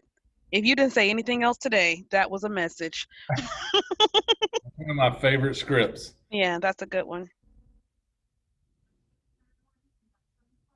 Anyone else? Jill? Yeah? I will say, let's not forget that on YouTube, they have KW Command 66 Day Challenge.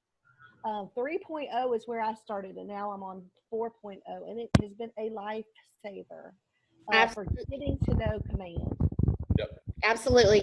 So you guys, what she's talking about is a man named Marty Miller out of Houston, Texas, that has done a video every single day for about the last 2 years. He started with the 60s because Gary tells us 66 days makes a habit. So it's 66-day challenge. He is on challenge number 4. And because command is changing every day, every week, he's updating them and redoing them and reteaching. They're all under 15 minutes long. If you can go in and watch one of those videos every day, you will learn a ton of information. Spend 20 minutes, watch 2. You can find it on YouTube. His name is Marty Miller, or you can go on Facebook, and it's called Keller Williams Command 66-Day Challenge. I also like the fact that you can go back and look at it. If you have a problem, you could go back and search under the YouTube search for those. He's my first place. If I have a question about command, I go to YouTube, Marty Miller, and then I type in what I'm looking for, smart plans, contacts, whatever, and all of his videos based on that will pop up.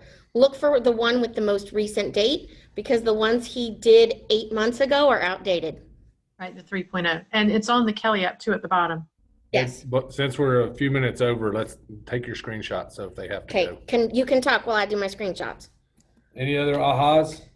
So Hey, I Jill. had, Oh, no. sorry. Go ahead. Go ahead. Oh, well, I had a comment and a question. So I did really appreciate how you broke down the database, and it gives me kind of a little more fire. Like I can get 120 people to be on board to really, be my support system and help me with referrals and stuff like that. So I love that because it's intimidating to look at all of the numbers in my contacts. And I'm like, oh, I don't want to have to talk to all of these people and get everybody to refer me. But the number 120 is a lot less intimidating for me. But okay, so tonight I'm gonna do my calls. I'm gonna try to get to my 10. And so the idea of, okay, getting somebody on the phone and them saying, oh, my coworker, she's looking for a house. Let me give you her number. She's looking for an agent. What happens then besides frantically calling my productivity coach and trying to figure out what I'm supposed to do. First thing you're going to do is write a thank you card, thanks a latte card, and put a $5 Starbucks card in it and mail it to them. Okay. And then you're going to call that person and say, hey, let's schedule a time to get together and put a time on the calendar. And then you're going to frantically call your productivity coach and make sure you have a buyer presentation, and you're going to get it, and you're going to find a accountability partner and role play that with them over and over and over so that you're ready. Now, at some point you got to quit playing realtor and get out there and do it. And you're going to get in front of people, and you're going to mess up, and you're going to say dumb things, and it's just going to happen. And that's okay. It's part of it. But you've got to get out there and start doing it, and role playing that buyer presentation, the listing presentation with somebody before you go is going to lessen the likelihood of you saying something or not saying something. And don't beat yourself up because you didn't say something. Because if it's a script and you know it's a script and you forget to say something, it's okay, because they didn't know what you were supposed to say. Just like today, if I didn't say something that I was supposed to say, you don't know. Right. Because you don't know what I was supposed to say, right? So don't beat yourself up. Give yourself some grace. We're real good at beating ourselves up, and we're real bad at giving ourselves grace. An aha moment for me was when you shared the story about the guy who had his partners and they wanted everything to be pretty and perfect, and he was like, I don't care, just get it out. And how we sometimes are kind of hesitant about getting the ball rolling because we think we need to know a certain amount of information, or we think it needs to have a certain presentation. And that kind of stuck out to me, when you're just like, it doesn't matter if you're new, it doesn't matter if you don't know, it doesn't matter, just get out there. Absolutely. And I tell people all the time, they want to, let me fix my business card. Let me get this perfect. Let me get this perfect. Let me get this perfect. And I'm like, it's real easy in this business to be busy and broke, because you're doing a lot of activities, but you're not doing anything to generate business, right? You got to do proactive activities to generate business. I was going to tell y'all real quick, because that 120 number reminded me. Imagine this. So just bear with me and then I'll quit talking. If you get 120 people to say that, yeah, you'd be the person that would send you business, right? So 120 people. Y'all said that's a manageable number. What if, and I challenged my agents to do this year, and one of them has done it, I think, but she's not doing it at a very high level. What if you told those 120 people this script? Hey, Matthew, you're one of my best referral people. Would it be okay if I call you every month, once a month this year? I'm going to be having some events. I'm going to keep you updated on what's happening. But would it be okay if I call you every month this year?